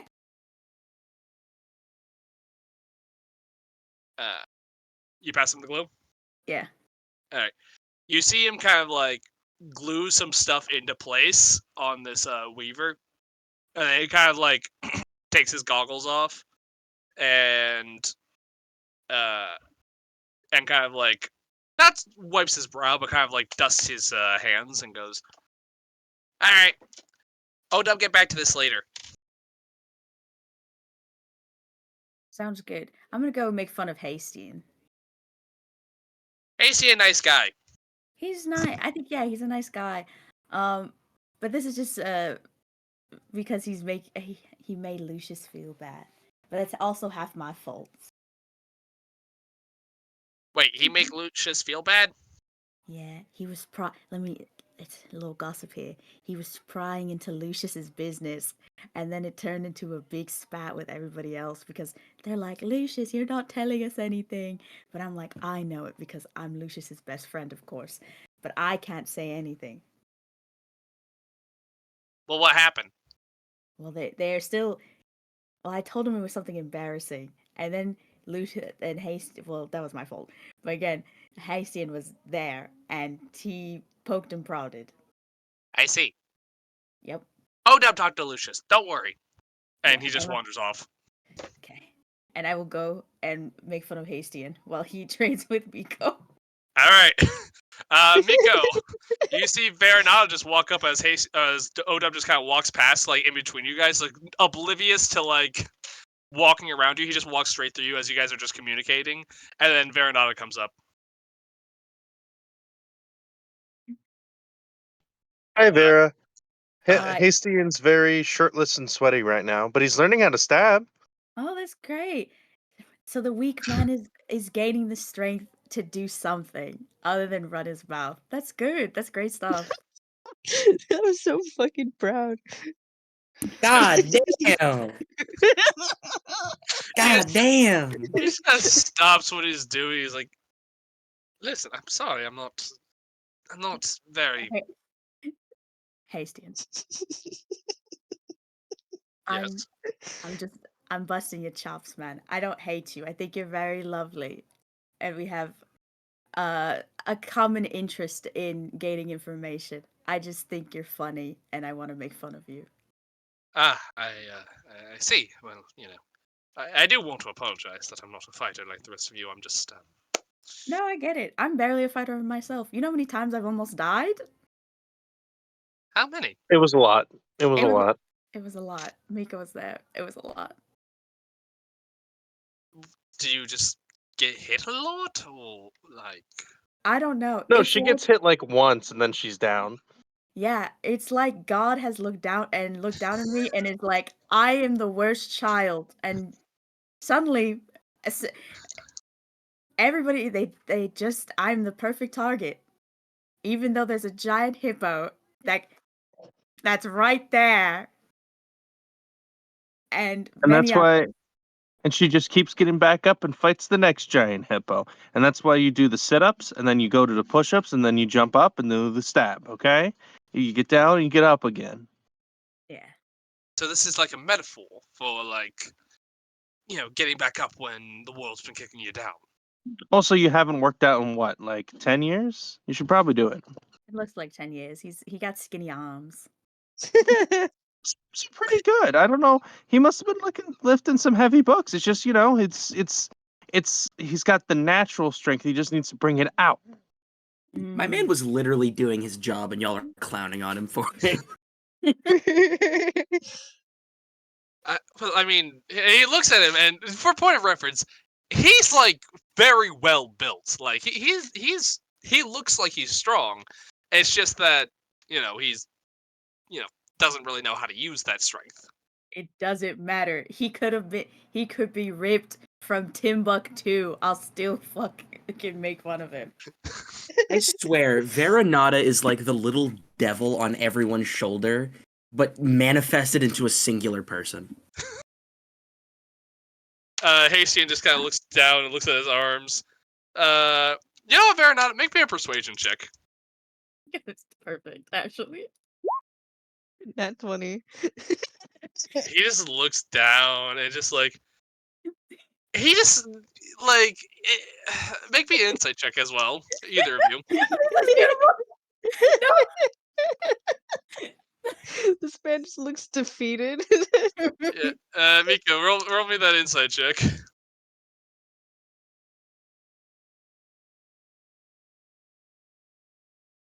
I literally can't. I can't roll below an 11 on persuasion. That's fucking great. Miko? No. Oh, Eric No. muted. Gone. Reduced to atoms. Alright. I'll just say, Oh, there you go. Oh shit. No, I assume you meant to hit insight, but the natural take 20 it. will, the natural 20 will carry over. So Veronata, your words your words you're not sure, like if they found like serious purchase. Miko, there is a pain. There's a pain there of just like there's some sadness there, like he. Wait. You got him weird I'm turns. doing this all wrong. Vera, you're good at killing people with your words. I've seen you literally kill people with your words. that is true. He's really good at talking. Why don't you tell him how to do that? Yeah. but it's- Vera can come as teacher. It'll be fine. You look, you physically pained him and you weren't even trying. You look, he could probably do that too. I mean, he could. I mean, Yeah. He knows how to talk good. I do know how to talk good, yes.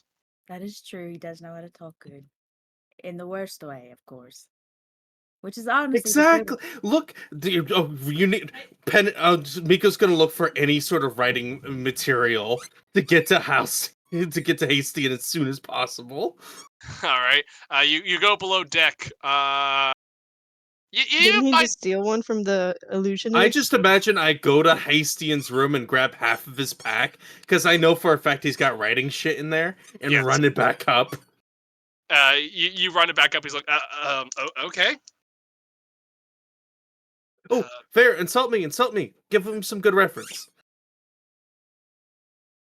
Oh, that's so hard, Miko. I think you're so great. You are very stupid, and it's oddly concerning, but honestly not surprising. Write that down. It was very painful deep inside of me. I'll just repress it. I'm okay. Okay, and he just starts writing this down. He's like so confused. He doesn't know what's going on. He thought he was working out. Now he's at like a fucking. No, we trained TED your Talk. body. Now we train your mind. He's at a fucking TED Talk, God. Okay. Okay. Very confused. When roasting, you have to do it delicately, but in a way that feels truthful to the person's core.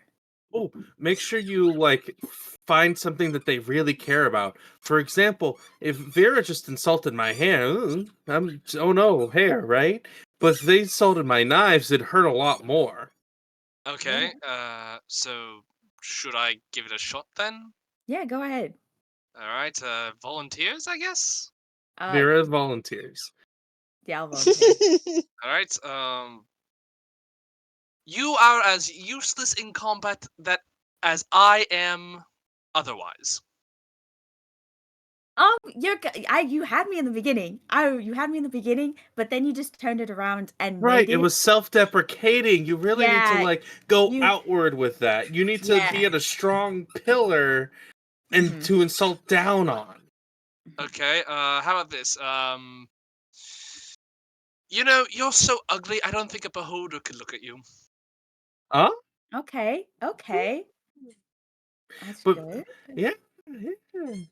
It's very situational. Like, cool. Oh, Yeah. sometimes you can just be really dumb with it, and sometimes it still hurts. Like, for you, for example, I'd be like, blue, gross, and that's it. Yeah, that's really good. With the color blue. You don't elaborate. That makes it even more. See, look, you're going into your own mind about it. You're trying to find fault in yourself, and by then you've already lost. Oh, okay. Exactly. All right. Looks over at you, Vera's like,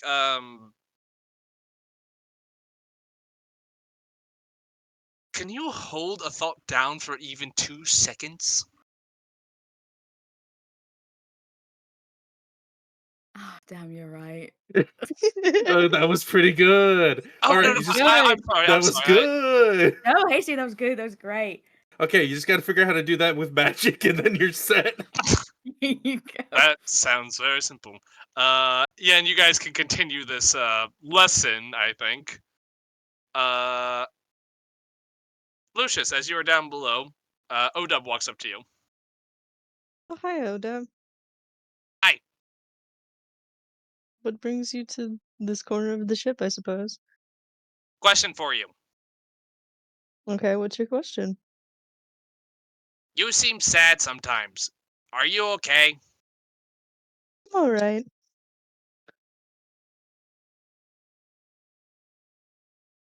Suppose you could say I'm a little.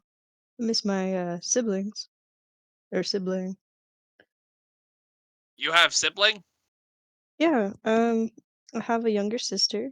Her name is, well, I call her Lily, but her actual name is Lilith. And then I recently found out that I have an actual little brother that I've never met before.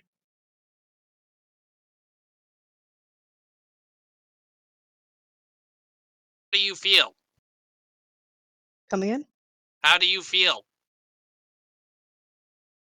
A lot of complicated big emotions. Odub never meet siblings either, So you have some? I think. Well, how does that make you feel? He just kind of shrugs. Goes, don't know. Never met them. Can't be sad about something I never had. Suppose that's right. That's how I kind of feel. So what problem? I don't really have a problem. Oh. I heard you have things from your past you don't like. Oh. Well, yeah. Everybody has skeletons in their closet, if you know what I mean. He just kind of goes over to his briefcase, opens it up, and just pulls out a skull. Like this? Yeah, kinda. That's a little concerning. Why do you have that? Odub found it on ground. Look Okay, cool. that makes sense. And he just kind of haphazardly tosses it back into the briefcase. No. But no, I'm not sad. I mean, I have things in my past that I don't want to talk about, but seems lately they get thrown in my face. Maybe you talk about it, they stop asking.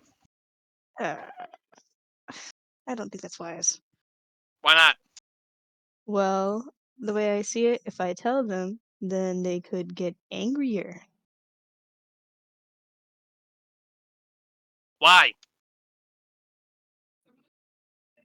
It's complicated.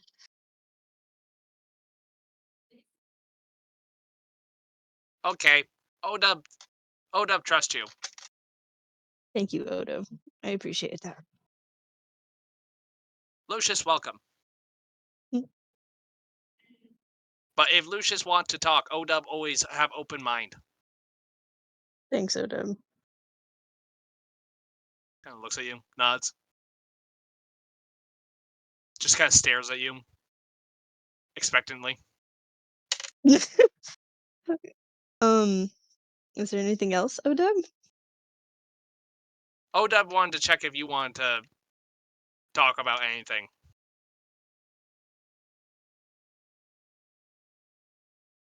Nothing in particular.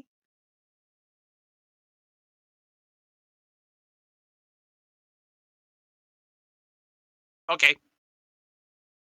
Good talk. Yeah. Do well. As he just kind of wanders off. Sometimes I wonder what goes through his little mind. Alright. Anyone else doing anything? Or talking to anyone?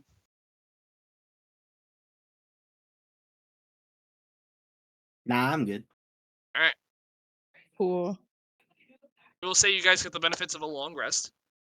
Yay. Please. Jesus. Poor Nothing Donnie. else. Nothing else of note happens. Out of curiosity, Jay, how low were you on hit points? I went from an effective 85 hit points to 33. Oh, jeez. Damn. Yeah, Those space clowns, fuck. They only get one attack, but damn, does that attack do something? No, what sucks is that with that one attack with the gun, if they capacitate you, then hit you with that fucking buzzer, because it's an auto crit at that point. Like, I don't, does incapacitated auto crit? I thought it was only paralyzed. No, it's incapacitated. Paralyzation is incapacitated. Like, incapacitated is like being asleep. If you're asleep, you're incapacitated. That's an auto crit. I'm pretty sure. Like, Let's double check that one. But that's neither here nor there for the moment. But as you all take a long rest, you wake up refreshed. Anyone making breakfast, or are you just all kind of scrounging for scraps? I will make breakfast. All right, Lucius, you are making breakfast. Odub offers to help. I will gladly take his help, and I'll give him some more cooking lessons. All right. Roll me, I'll say, a cooking check, like with your cook's utensils, all that good jazz. Minute. I gotta pull it up.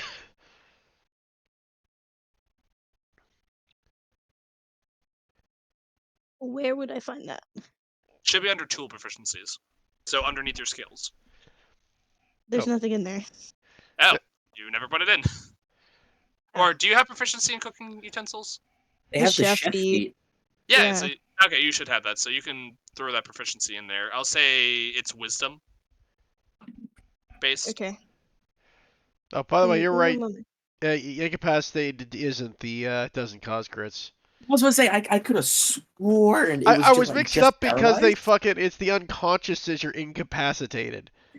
Right? Yeah. That's what I was thinking. Sad. I remember having this discussion like Saturday. It comes up. Yeah. Okay. Okay, you said it was wisdom. Yes. Okay.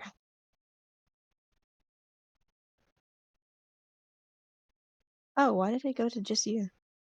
Weird. But there. Hello, Michael? Do we lose him Hello. again? Did we lose him again? Okay, I put him on there. It's on there, Michael. I rolled an 18.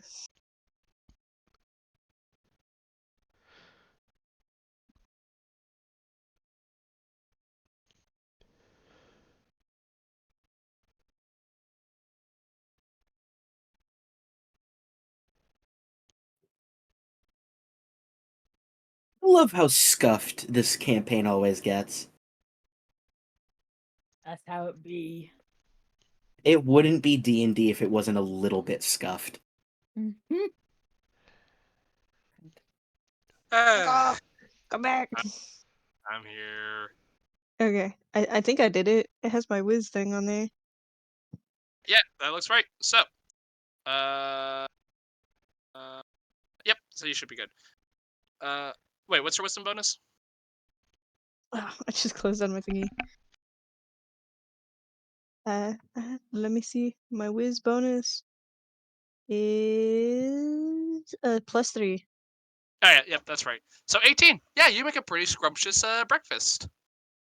Odub's there to help you out, kind of be your little sous chef. Hmm. You hand him stuff. You hand him like a bowl with some eggs in it. He just starts kind of whisking it for you. Wait, no, not the bowl of eggs. He's a bird. He can mix pancakes. But what does that have to do with anything? Lots of birds eat eggs. Too. So He you can make a specifically pancake mix. okay. So you give him the pancake mix instead.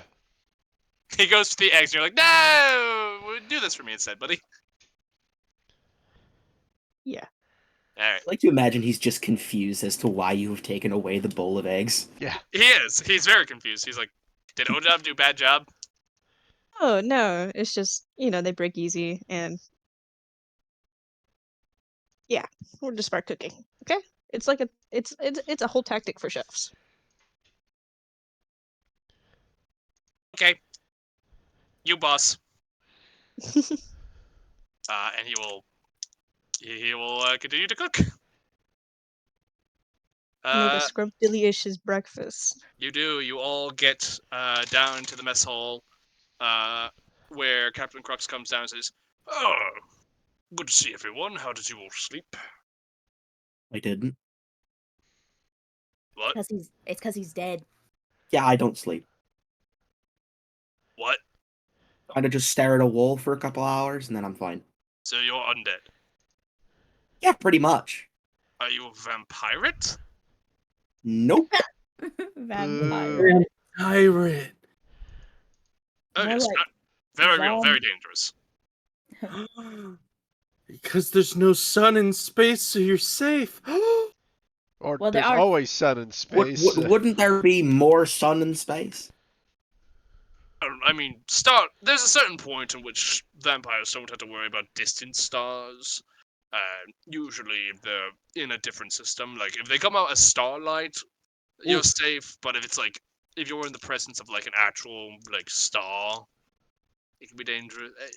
Never mind. It's not here. What if like their air bubble had a bunch of darkness in it, so the starlight couldn't get in, and so it's this big black orb of space coming at you if they ever try to attack you? Funnily enough, that is a tactic that they use.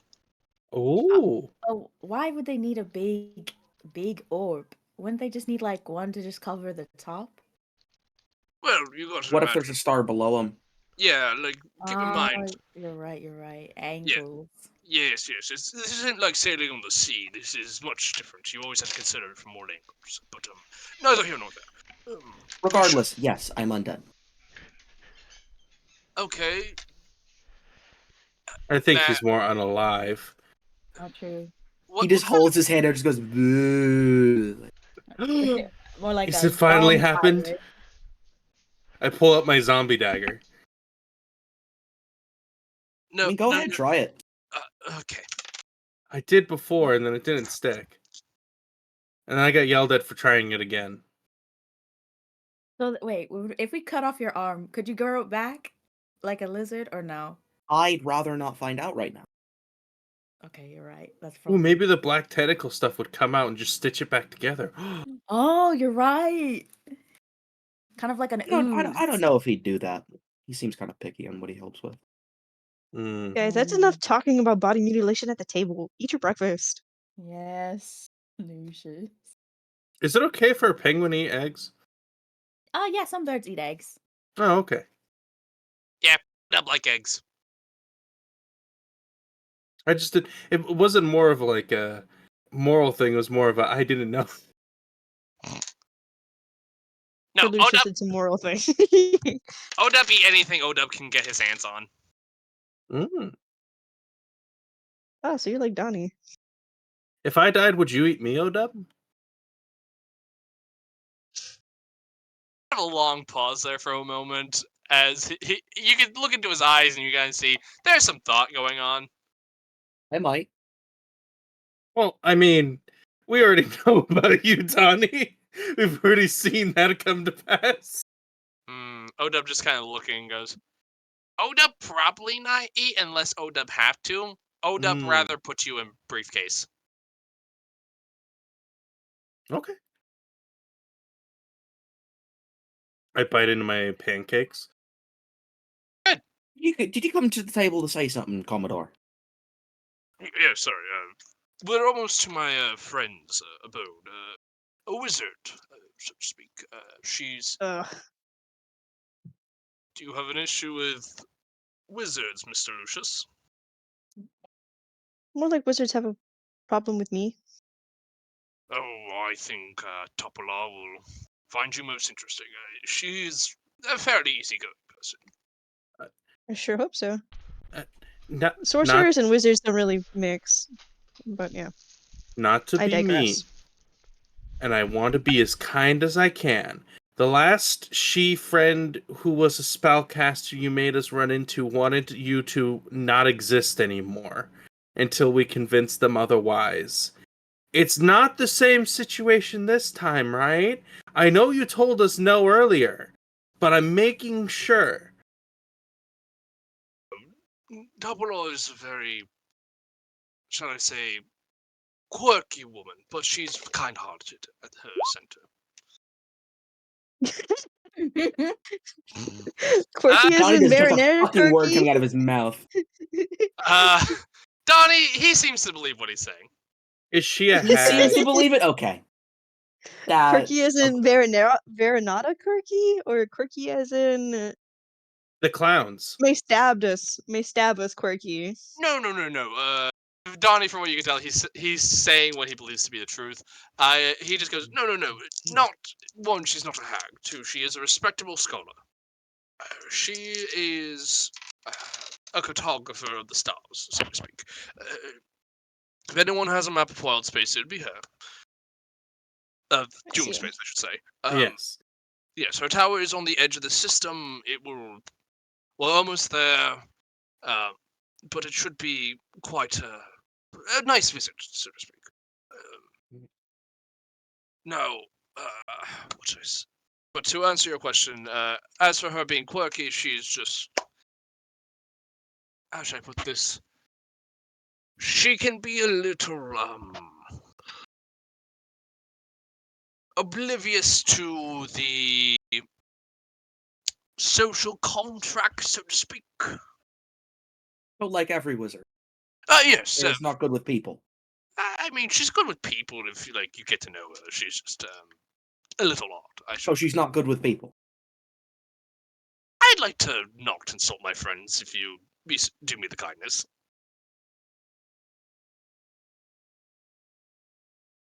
All right.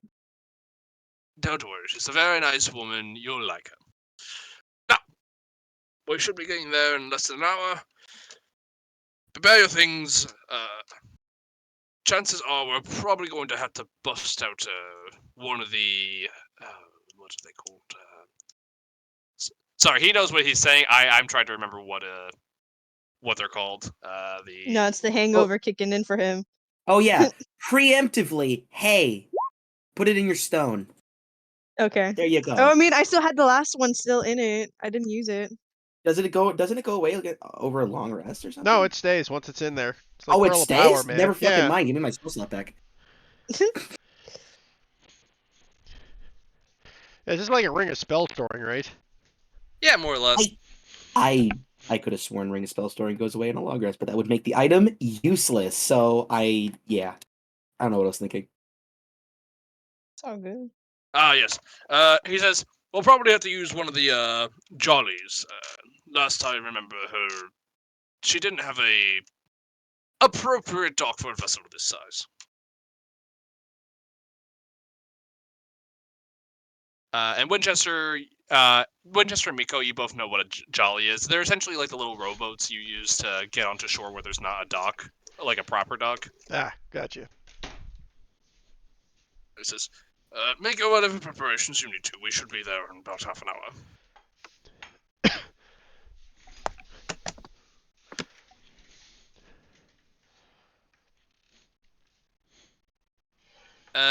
Does anyone want to do anything for the half an hour you guys have, or no? I can't think of anything my Winchester would do. Lucifer's chilling. Lucius is chilling. Yeah, Lucifer. Yeah, that's kind of an apt name. Let's be honest. Like that's probably the secret. We're just dealing with the devil. No. Just pulls off their Mission Impossible mask. It's Asmodeus. Just there. No, Yoshi, you can't change your character concept now that they figured it No, out. I'm not going to. No. Remember I told you I based this character off of another character. No, you're good. You're good. I'm messing with you. I'm fucking with you. But anyway, all right. So you guys more or less spend your half an hour eating breakfast, getting ready, and eventually there you see it off in the distance, coming ever closer. As you approach this little place, it is an asteroid that seems to have it's a flat-topped asteroid that seems to have a tower on it.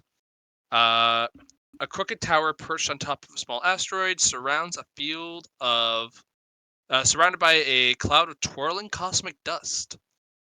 Through his spyglass, Commodore Crux examines the rock upon the tower, which it stands, and you see a decrepit pier that juts from one side of it, and he says, Mr. Finch, if you could be so kind to ready the jolly.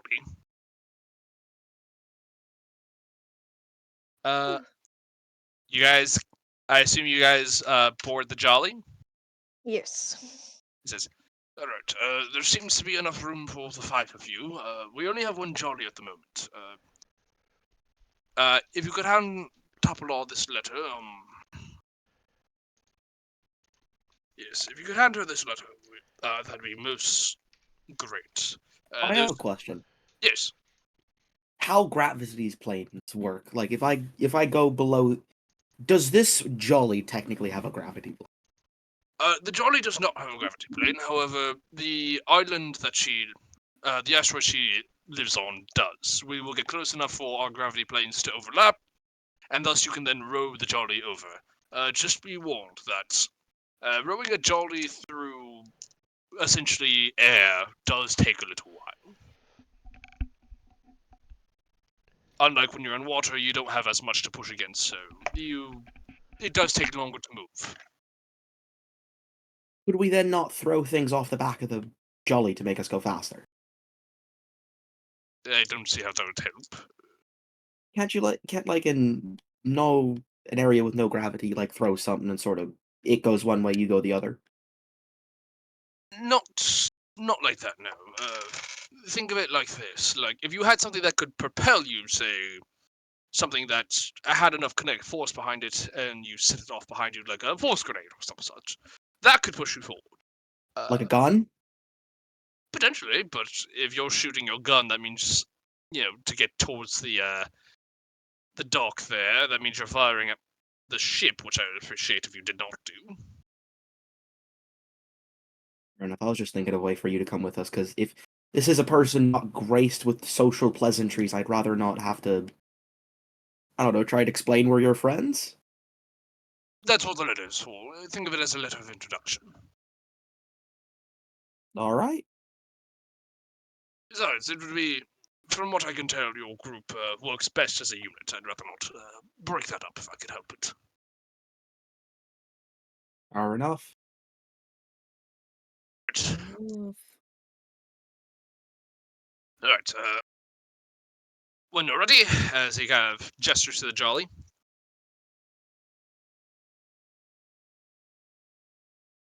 Lucius hops on the jolly. Winchester will as Onward and well. upward. Vera follows. I try to jump on the very tippy top of it, but then I just get on normal. Noted. You all get aboard the jolly, and Crux and Finch start lowering it down until eventually it hits the gravity plane. You unhook it from the ropes that it's attached to, and you start making your way towards the pier. It is, like Crux warned, it is slow going. You are, from where he felt comfortable parking the ship, you're about 100 feet away from the dock. And it takes you about a full minute of rowing to get there. But, let me see here. As you approach the tower and you start getting a closer look at it, scores of what seems to be pelicans, mollymawks, and smaller birds nesting on the asteroid squawk as you approach the rickety docks. At the end of the dock, 2 gray shark-like creatures fight over the remains of a pelican. You then see a woman with frayed robes and bare feet sitting in a rocking chair at the base of the tower, watching the Ferris. Her face half hidden by a wide-brimmed hat that has blue jays perched on it. The woman leaps up to her feet, brandishes a staff, and snarls, "Go on, get!" She fires a ray springing from her fingertips, frightening away the shark-like creatures. And as you approach and get to the dock, she kind of looks over and goes, "Oh, hello! I wasn't expecting visitors today." Oh, ma'am. I think this is for you. and holds out the letter. Oh, I wasn't expecting mail We today. were told It's- to go on and get. Shouldn't we just go? What? Ow, no. I was just talking to those little rascals that's been harassing my birds. You're fine. Maybe. We'll see. As she opens the letter. She takes a look at it, starts reading, and she goes, "Oh, Crux was aboard! Oh, I wish he came down. How's that old lug doing?" In debt. Well, that's not good. He's kind of a bad Yeah. shot. Well, he likes to pride himself that he's a good shot, but don't tell him I said that, though. Our lips are Fair sealed. enough. But anyway, so from what I can tell, Crux is asking for a map of Doomspace. Yes. Yes. All right. Well, before we get to that business, it's been a while since I've had guests. Would you humor me and let me give you a tour of my tower? Absolutely. I Sure. like you. Oh my goodness. All right, and you guys start to enter into the tower. So.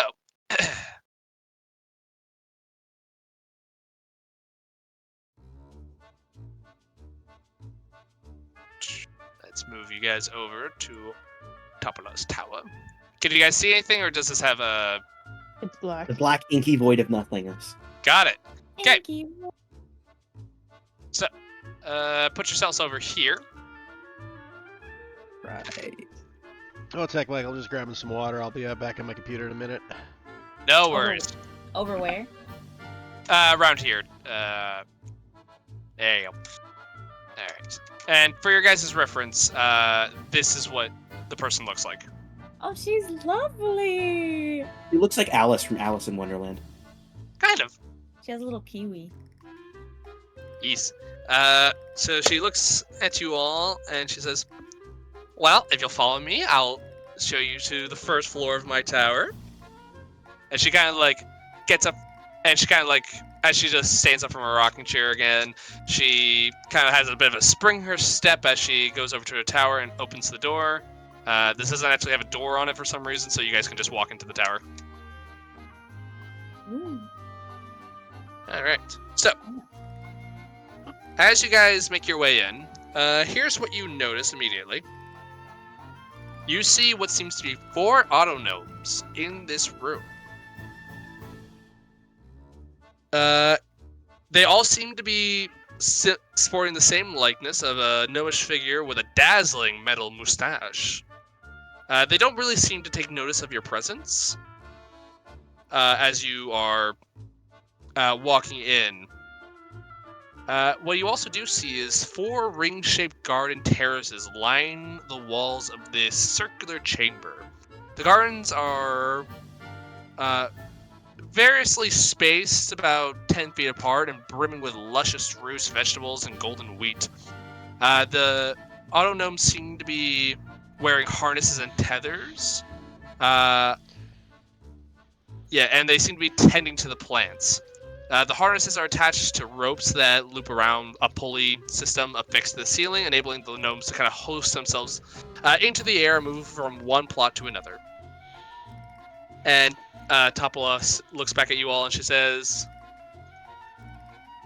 Topola looks back at you and says, "Well, as you can see, most of my substance comes from these gardens. I get regular deliveries of fresh soil from some Dorwar merchants, and they get some homegrown fruits and veggies and bird eggs in return. A pretty profitable little arrangement we have for both of us." That is quite nice. Thank you, thank you. Orwick 6, you're doing a good job. Orwick 3, can you just give that plant a little more water? Thank you. Okay. As she's looking at the auto gnomes, and they kind of do what she says. And for your reference, this is what they all look like. They are, but imagine that, but with a mustache. They're so lovely. Are they sentient? So some auto gnomes are. Mine kind of aren't. They're more along the automaton than, you know, more automaton than autonomous, you know what I mean? Yeah.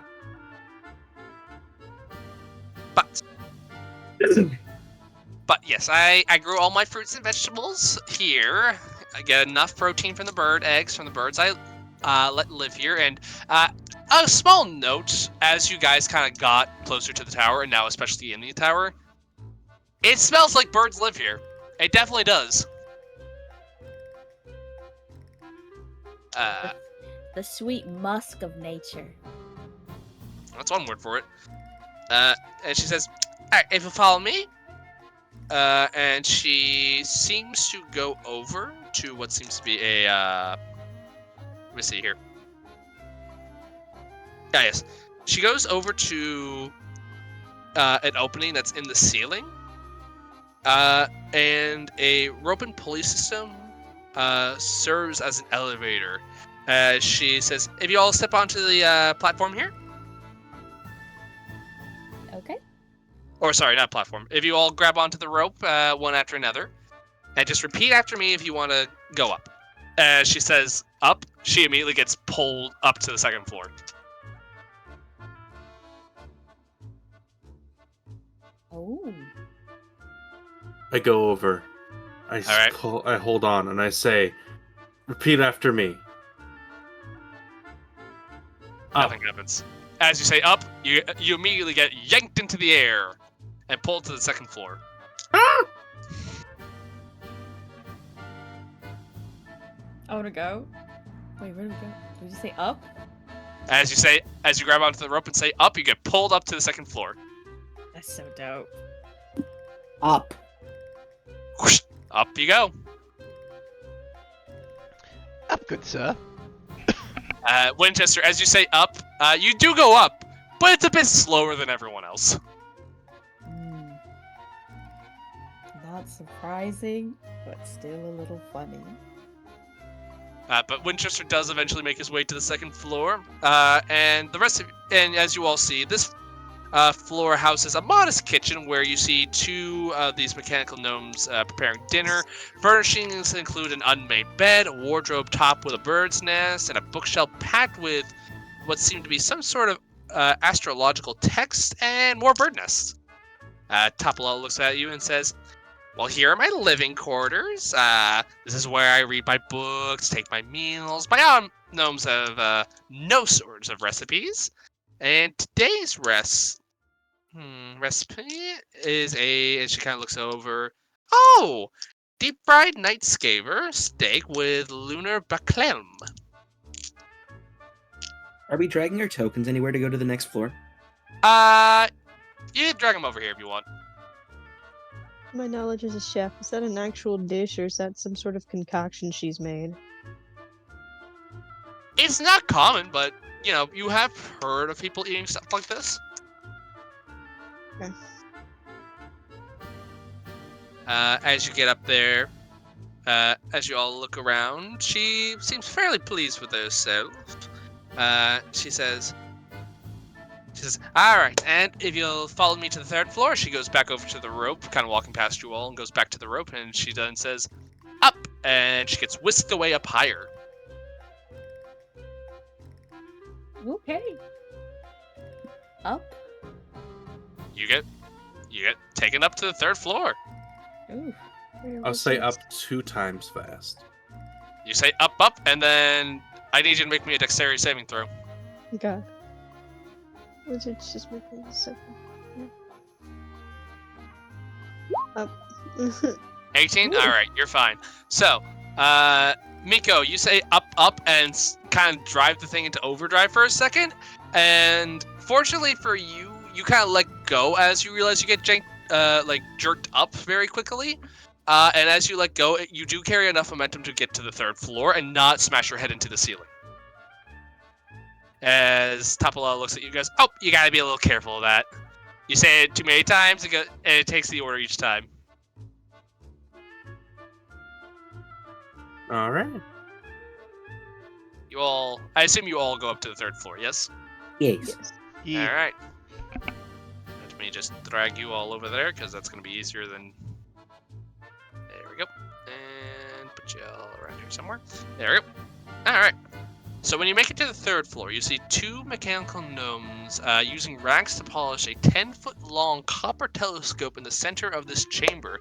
Dozens of star mats lie atop tables that are also littered with sketches of planets and otherworldly landscapes. And then Topola looks back at you, brimming with pride, and says, "And here is my observatory! Wow. I acquired my autognomes from the same fella who sold me this telescope." As she kind of gives it a little knock, which this puppy allows me to spy on all the worlds in the system and gaze at stars from other systems as well. And as she says this, she walks over to the wall, where the telescope is pointing, and she touches it, and you see the brickwork kind of part and create a large window. And she says, "Anyone care to look?" I wanna look. All right.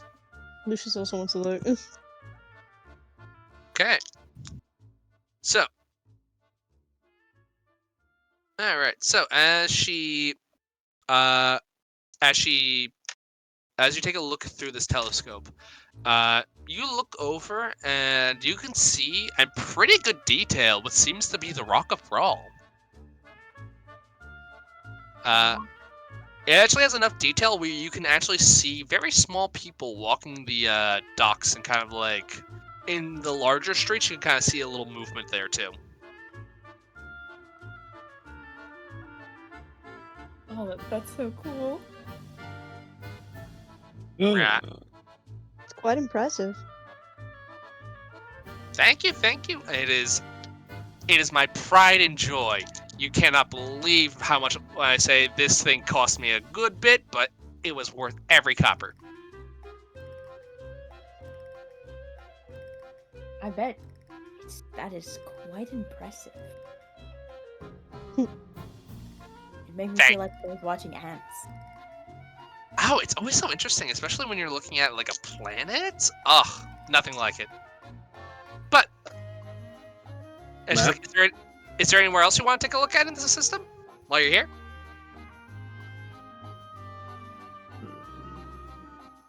In particular. Lucius, you know a bit about the Empire and everything. Do you know of where they may have something that we can spy on them with? Do I, Michael? As far as like spy equipment goes, this is probably the best you got at your disposal.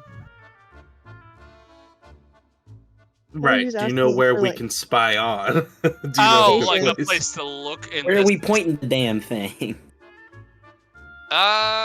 You're in terms of like places that Astral Elves would have a base here. Be hard to say. The system generally isn't a heavy stop for Astral Elves. They don't really have a lot of business here normally, with the exception of what they have done to your planet.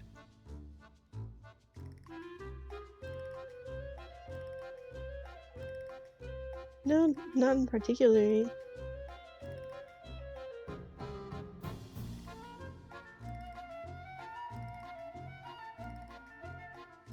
Topola looks at you guys.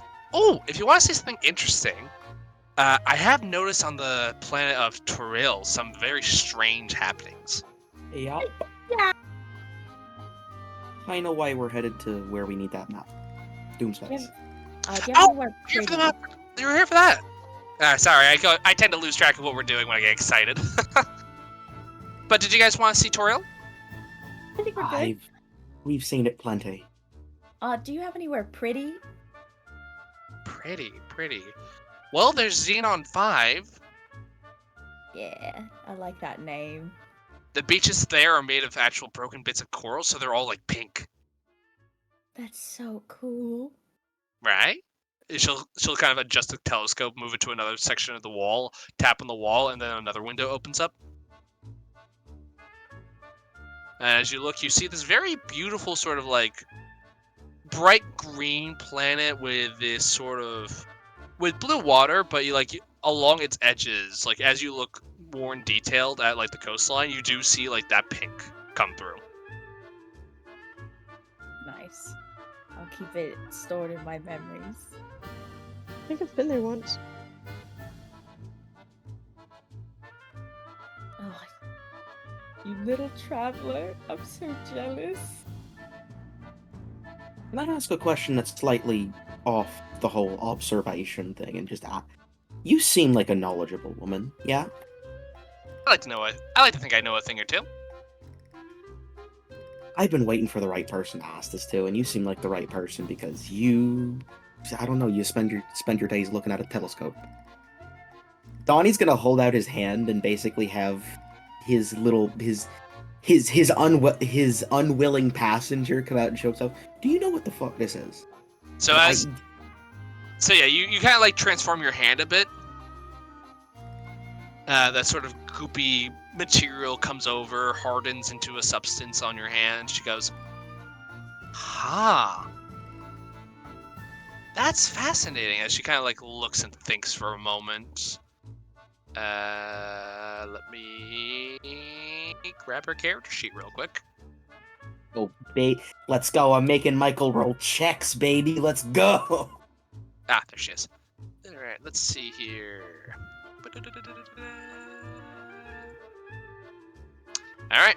She looks and goes, "So, that has actually been a question lately.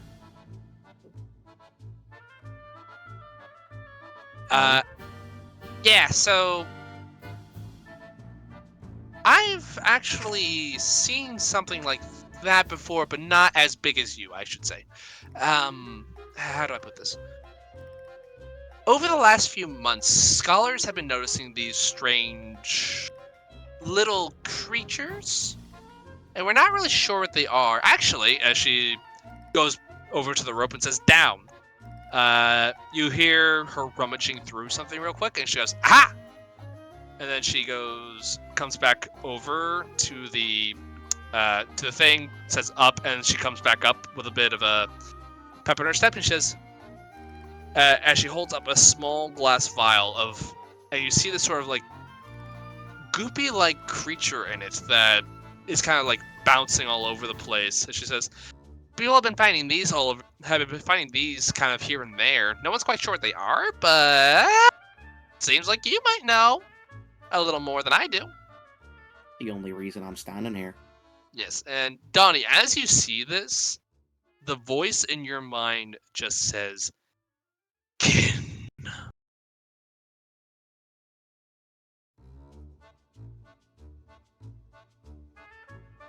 Do I feel any compulsion to do anything, or is it just saying stuff? So it says that, and then you feel a very strong compulsion that you need that. You need to take it. Can I try something? I mean, if I got this and there's that, was a little bit of scientific inquiry. What's the phrase? Fuck around and find out. I mean, I am curious. Roll me a persuasion check. Persuasion. Persuasion. That's the one fucking charisma thing I'm not proficient in. God damn it. Wait, can I help him out? Please, at least. What do you say to Whoa. help him? D6 be upon you. It's a 13 now. Okay. Veronata, what are you doing to help him?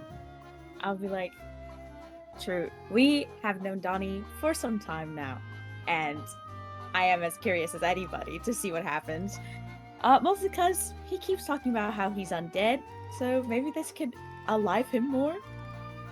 You're undead? Oh, that's really... Like I said, it's the only reason I'm standing here. She kind of looks. She kind of looks as like, what the heck? Let's just go down outside the tower though, just in case you explode or something. That's fair. All right. So you guys make your way down to the bottom of the tower. She says, "Okay," and she kind of hands you the small vial, and it's a small creature. It's not even an inch big, but as you take the vial, its erratic movements and behavior suddenly stops as it seems to just calm. Like there's no direct like front of this creature, but it seems to, if it had eyes or any sort of like distinguishable features, you feel like it'd be looking straight at you, Donnie. Oh my gosh, Can I she's just always... Can I just open up this vial and like stick a finger in to make contact with it? Sure. So you open up the vial and you stick your finger in, and as you do, the creature immediately lunges towards you, and it almost as if it just slips under your nail and seems to enter into your body. And as this happens,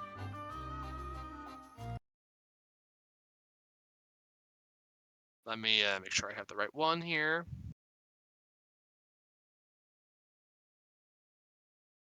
Where is it? Where is it? Is this the right one? Nope, definitely not. Alright.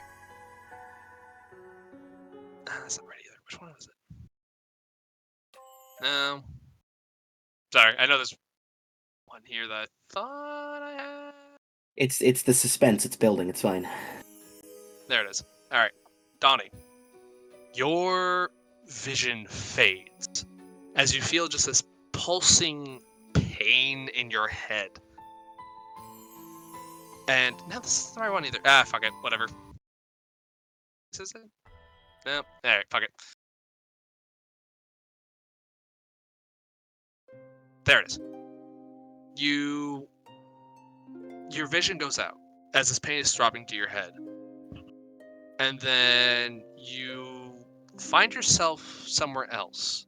You feel scared. You feel anxious. You're in a small room. Like a little house almost. And you hear a knock at the door. And Donnie, you hear someone on the other side say, "Come on out!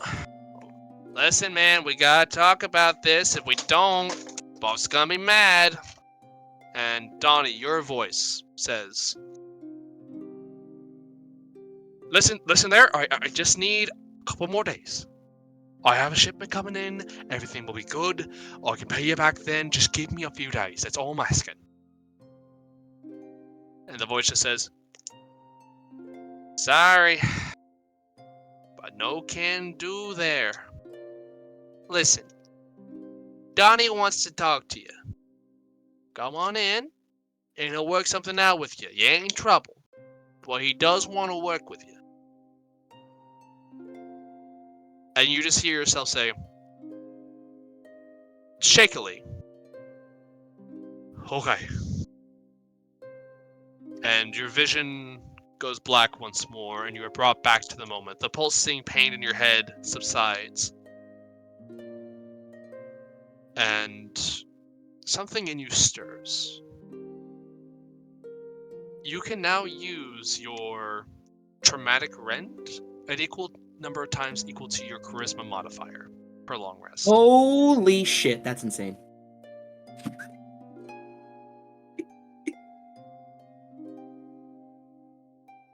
All right.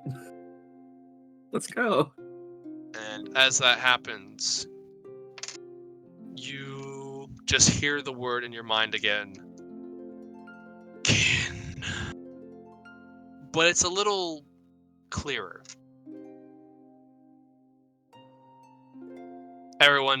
You're brought back to the scene, and everyone seems to be looking at you kind of expectantly.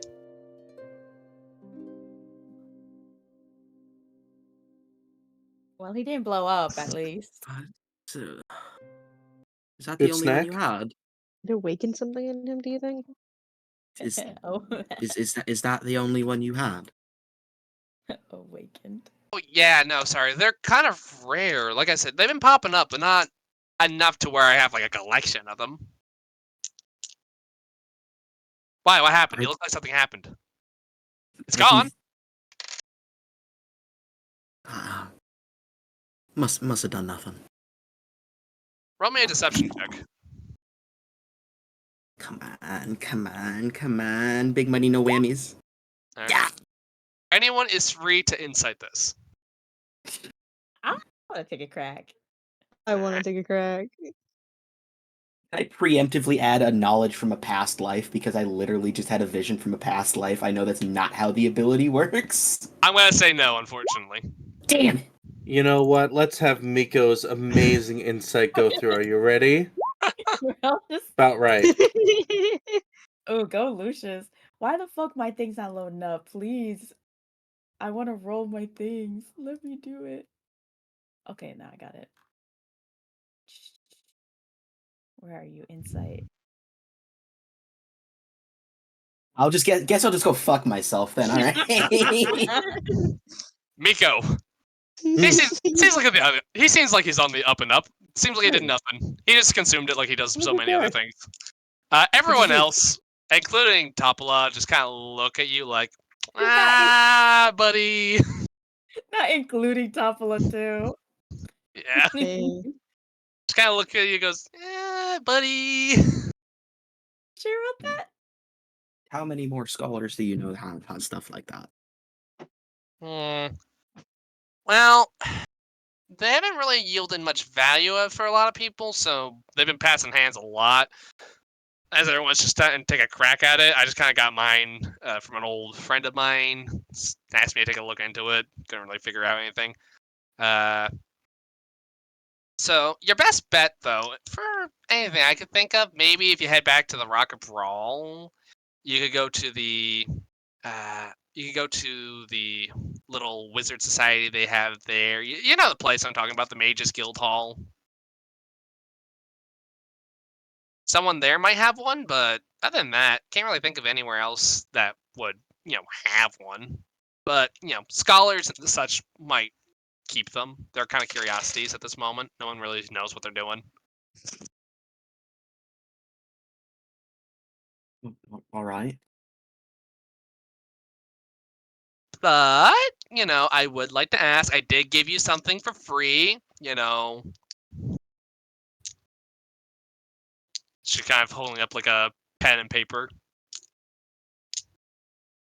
Donnie gives her 50 gold. Like, thanks. I'd rather you just tell me what happened. Like I said, nothing. It didn't seem to do anything. I mean, I don't feel any different. She kind of looks at you, kind of just gives you a little bit of a. All right, spoil sport as she takes the 50 gold. Yep. Well, if something changes or comes to mind, feel free to send me a message or something. I did promise my friend I'd look into it. I mean, you can pass the word along that I mean, I don't know. It clearly did something because I was a corpse and then I wasn't. You were a corpse? Like I have said, that is the only reason I'm standing. Yeah, that's kind of how dying works. You gotta. It's you have to- sort. I got up about. Looks down at his wrist. There's no watch. Like a couple weeks ago. Really? So it has the power to bring back a corpse. Someone should have figured that out by now. I mean, it'd be kind of unethical to try and figure that out. But I mean, I don't know. Oh, you think that stopped anyone in this field? True. Necromancers. Well, anyway, what were we doing? I can't remember. Map. Doom space maps. Map. Right. She says, okay, one moment. She says, come along. She goes back to her tower and brings you all back up to the 3rd floor.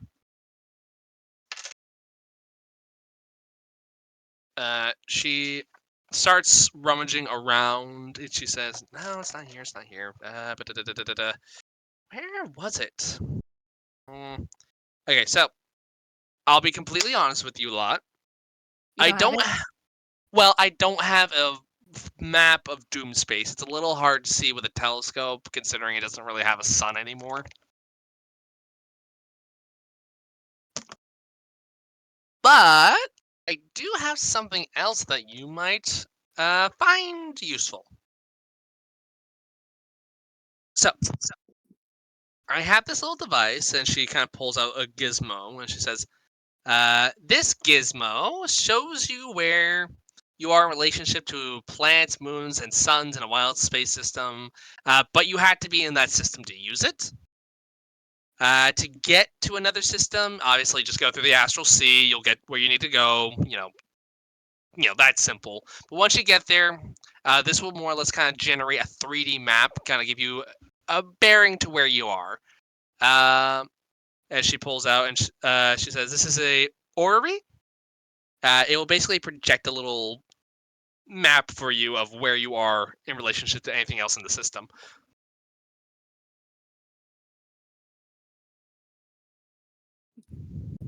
Wow.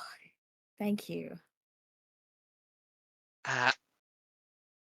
Now, I would ask for a little bit of a favor. Seeing as you're with Krugs, I expect that you all are pretty seasoned in terms of being able to defend yourselves Yeah. and handle Yeah, I'd say problems. so. Mhm. Great. Because I've been having a bit of a pest issue here, and I'd love it if you could take care of it for me. Define what your pest issue is first. Elaborate on that. Well, a Void Skaver has been kind of prowling my tower a bit. I call her Big Mama because she is enormous. I'm surprised you didn't see her when you came in. Then she can be a little hard to see, except for that big single right eye. But anyway, you go take care of her for me. I'll give you the Wild Space Ovary. Sound like a deal? Winchester has already locked and loaded his gun and headed out the door. All right, I like that one. Suppose. I say let's go. We might as well do it.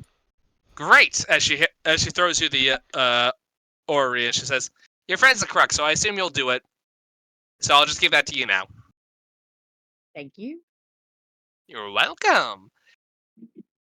As she kind of like seems very pleased with herself, is like, "Is there anything else I can do?" Again, Toriel, it looks very weird right now. Yeah, because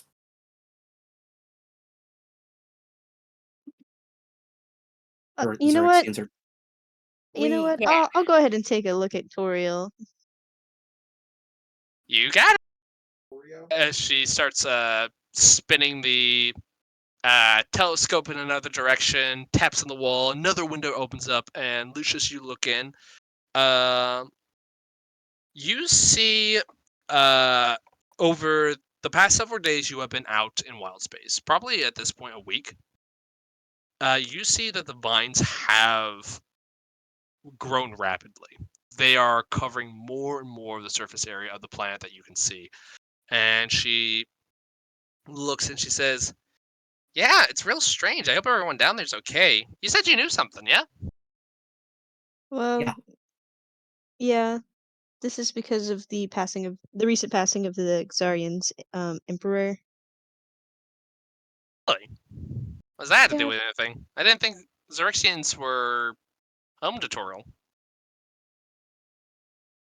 They usually don't. It's kind of out of their way, but they have like this whole ascension to godhood for royalty, basically, where they kind of send their corpse into a burning sun. And what they're doing at Toriel is basically taking the life from that planet to add to their sun. Oh, that's awful. A lot of people Yeah, on that planet. I Yeah. know it's kind of uncalled for, and they really don't do this most of the time. So it's kind of Yeah. a puzzle for everybody. Very strange. I actually met a wizard down on that planet once. Very nice gentleman. Very old gentleman. Very nice gentleman.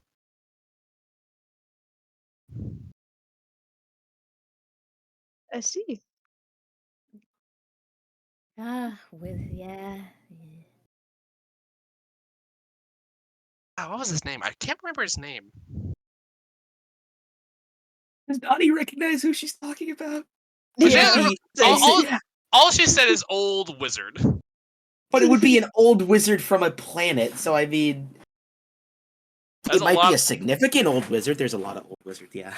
Yeah, there's a lot of old wizards. That's a very broad description she just gave you. That's a very broad description, Yeah. but does he know of one old wizard, period? It is one of those 1 in a million shots of the dark, but you never know what happens. Look at me and, look what happened with me and Andy being neighbors after meeting on fucking Roll20, you know? Yeah, fair enough. You know what, Donnie? Roll me a history check. Roll that history, Tommy. Oh, not bad. There's a couple wizards. First one that comes to mind is like Alminster. You mean Elminster? That was his name. Yeah, very nice gentleman. Treated me to a good cup of tea.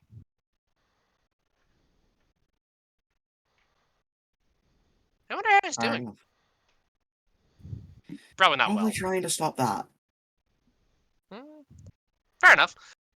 Well, The last thing we did here was there were some wizards providing resistance to the Xarians after we like raided one of their camps and took like a report or incident report. Yeah. oh. I mean, I can't exactly say I agree with the Xerixians, taking over a planet. Seems like a pretty bad thing. I mean, they're more political figures. I don't know. I always saw them as kind of bullies. Oh, really? Oh, yeah. No, my experience with Xerixians has always been bad. They're usually very pushy, very much bullies. They always try to take something from you. They're not. Like, Yeah. Slow head turn to Lucius. like, at least in my experience, I'm sure some of them are nice, but like, ugh, no, man, just they're always so mean. And then they ever see me looking at my telescope, they kind of go up to me. Sometimes one of them actually came up to my tower one time and demanded a star map of this wild space system. And I told him, like, you're telling me the Xerixians don't have a star map of this system? And he said, we don't. My crew doesn't, and my crew doesn't. And I demand that you give me one for it is now property of the Xerixians, or else I'll confiscate your whole town, blah, blah, blah. I sent them away. You give them the map? Heck no! Okay. Wait, is her name on the list? You don't have the list on you, but you could But I check. did have. Yeah. Okay. I'll say make me a history check real quick from what you read over. Okay, let me see. Ugh.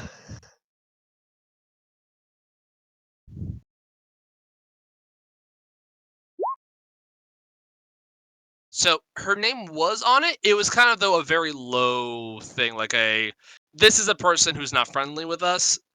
Just don't worry about them. Minor infraction. Yeah, exactly. Just not enough to where it's like we're not gonna keep bothering this person because like it's gonna be more trouble than it's worth. I see. Well, fortunately, with Xerixians, they tend to hold a grudge.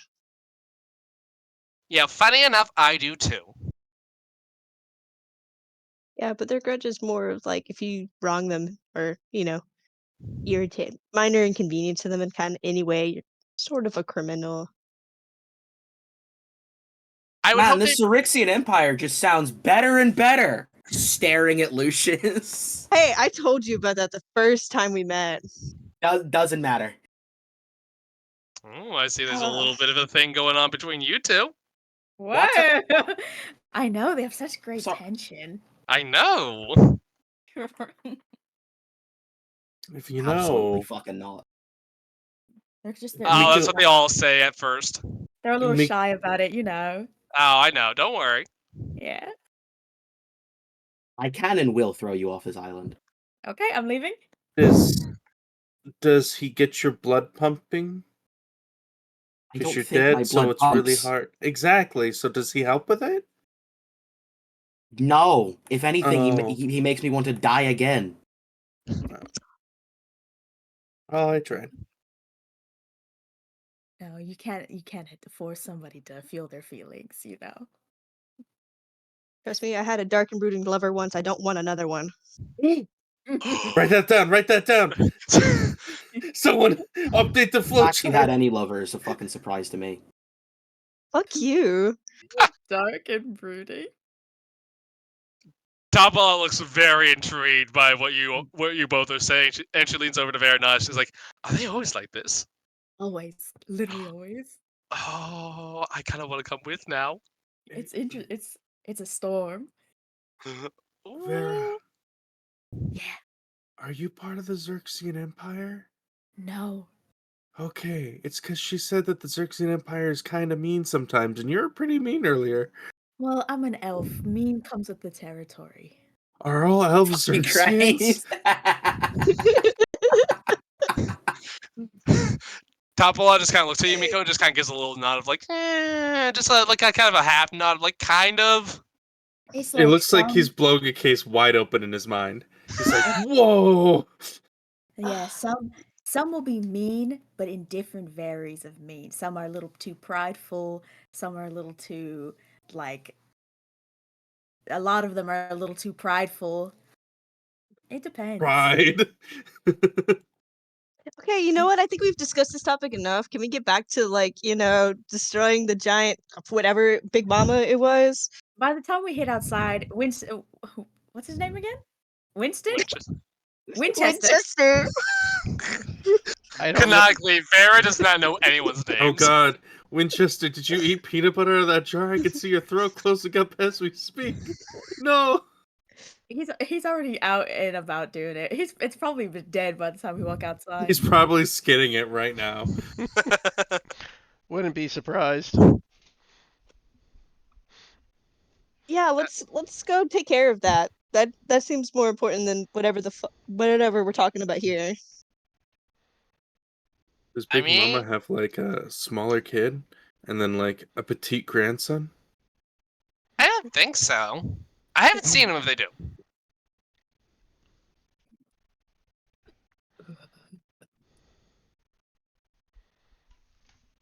Yeah. So be careful when you talk to elves, Miko. Other than me. They're... Alright. Oh, and tell Commodore Crux when you see him that I said hi and he should definitely visit more often. Will do, will do. Yeah, why didn't he visit? You know what? I'm gonna go yell at him to come visit you. We've got time. Well, let me ask you this: you took I saw you come in on Jolly, right? Mm-hmm. They tend not to be very big, and I see you already have a quite how should I say this nicely? Verbose hippo? Yes, that's a very good way of putting that. Oh, good Doubtful job. you had enough room for both. I don't even know what it means. Winchester just said I gotta call him that instead of big. Very polite way of saying big. Now, Hmm. tell Crux I said hi and he should stop by more often. Will do, ma'am. Will do.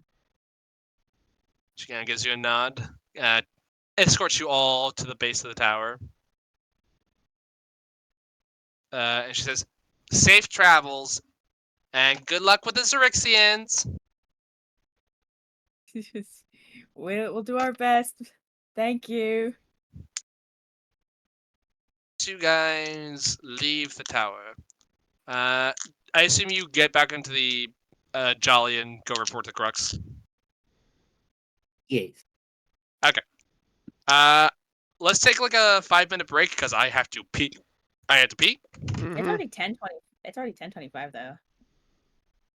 Yeah, do you guys want to keep going or do you want to... A part of me feels like we should stop before the fight because, you know, we do have a sick Heath and give him some time to recover.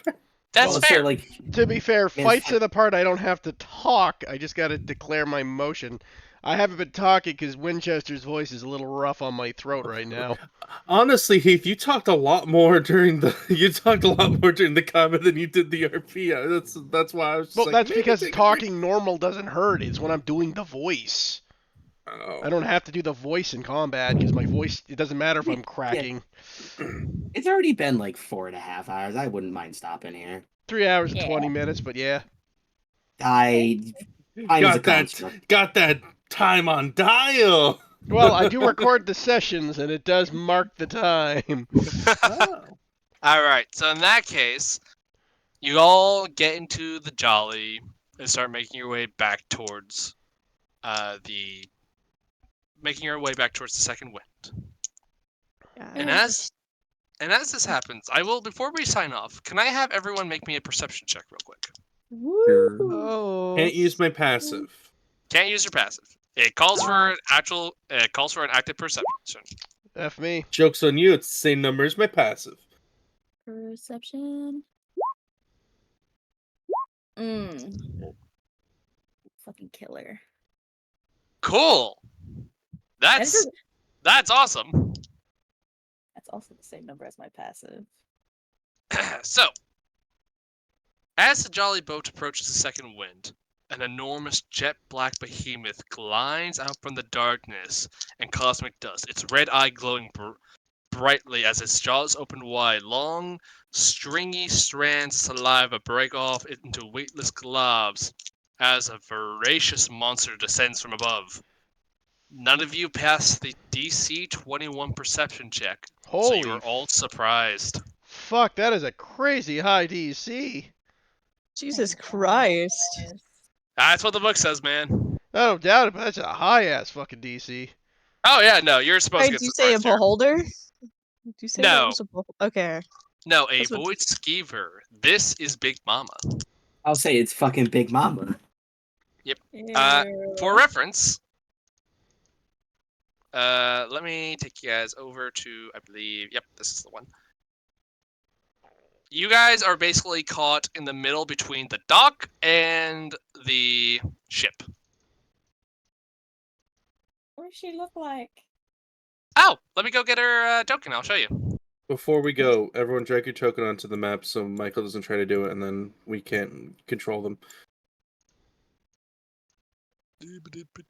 I think I have there's a specific thing for. I was gonna say, like, right before, like, if we have like a little bit of an interaction before we get onto the ship. Oh my goodness gracious. Oh my god, it's prophetic. We see what Winchester's gonna do to that thing. Winchester out here looking into the fucking deadlights, just Yeah, directly into its throat. Yeah, I saw that. I'm just like, that's really appropriate for this party specifically. Here's another image of what it looks like, essentially. That's That's terrifying. I was gonna That's say it's sick like as a fuck. That I is love a it. skull that Winchester's going to mount.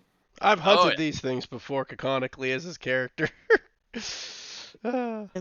Yes. Well, it will get a surprise round on you guys. I will set up the jolly so that way you actually have something in your, you can put your tokens on. But that will be it for this session. Thank you so much for coming to play. I hope you guys had fun. Mhm. Of course. The tension between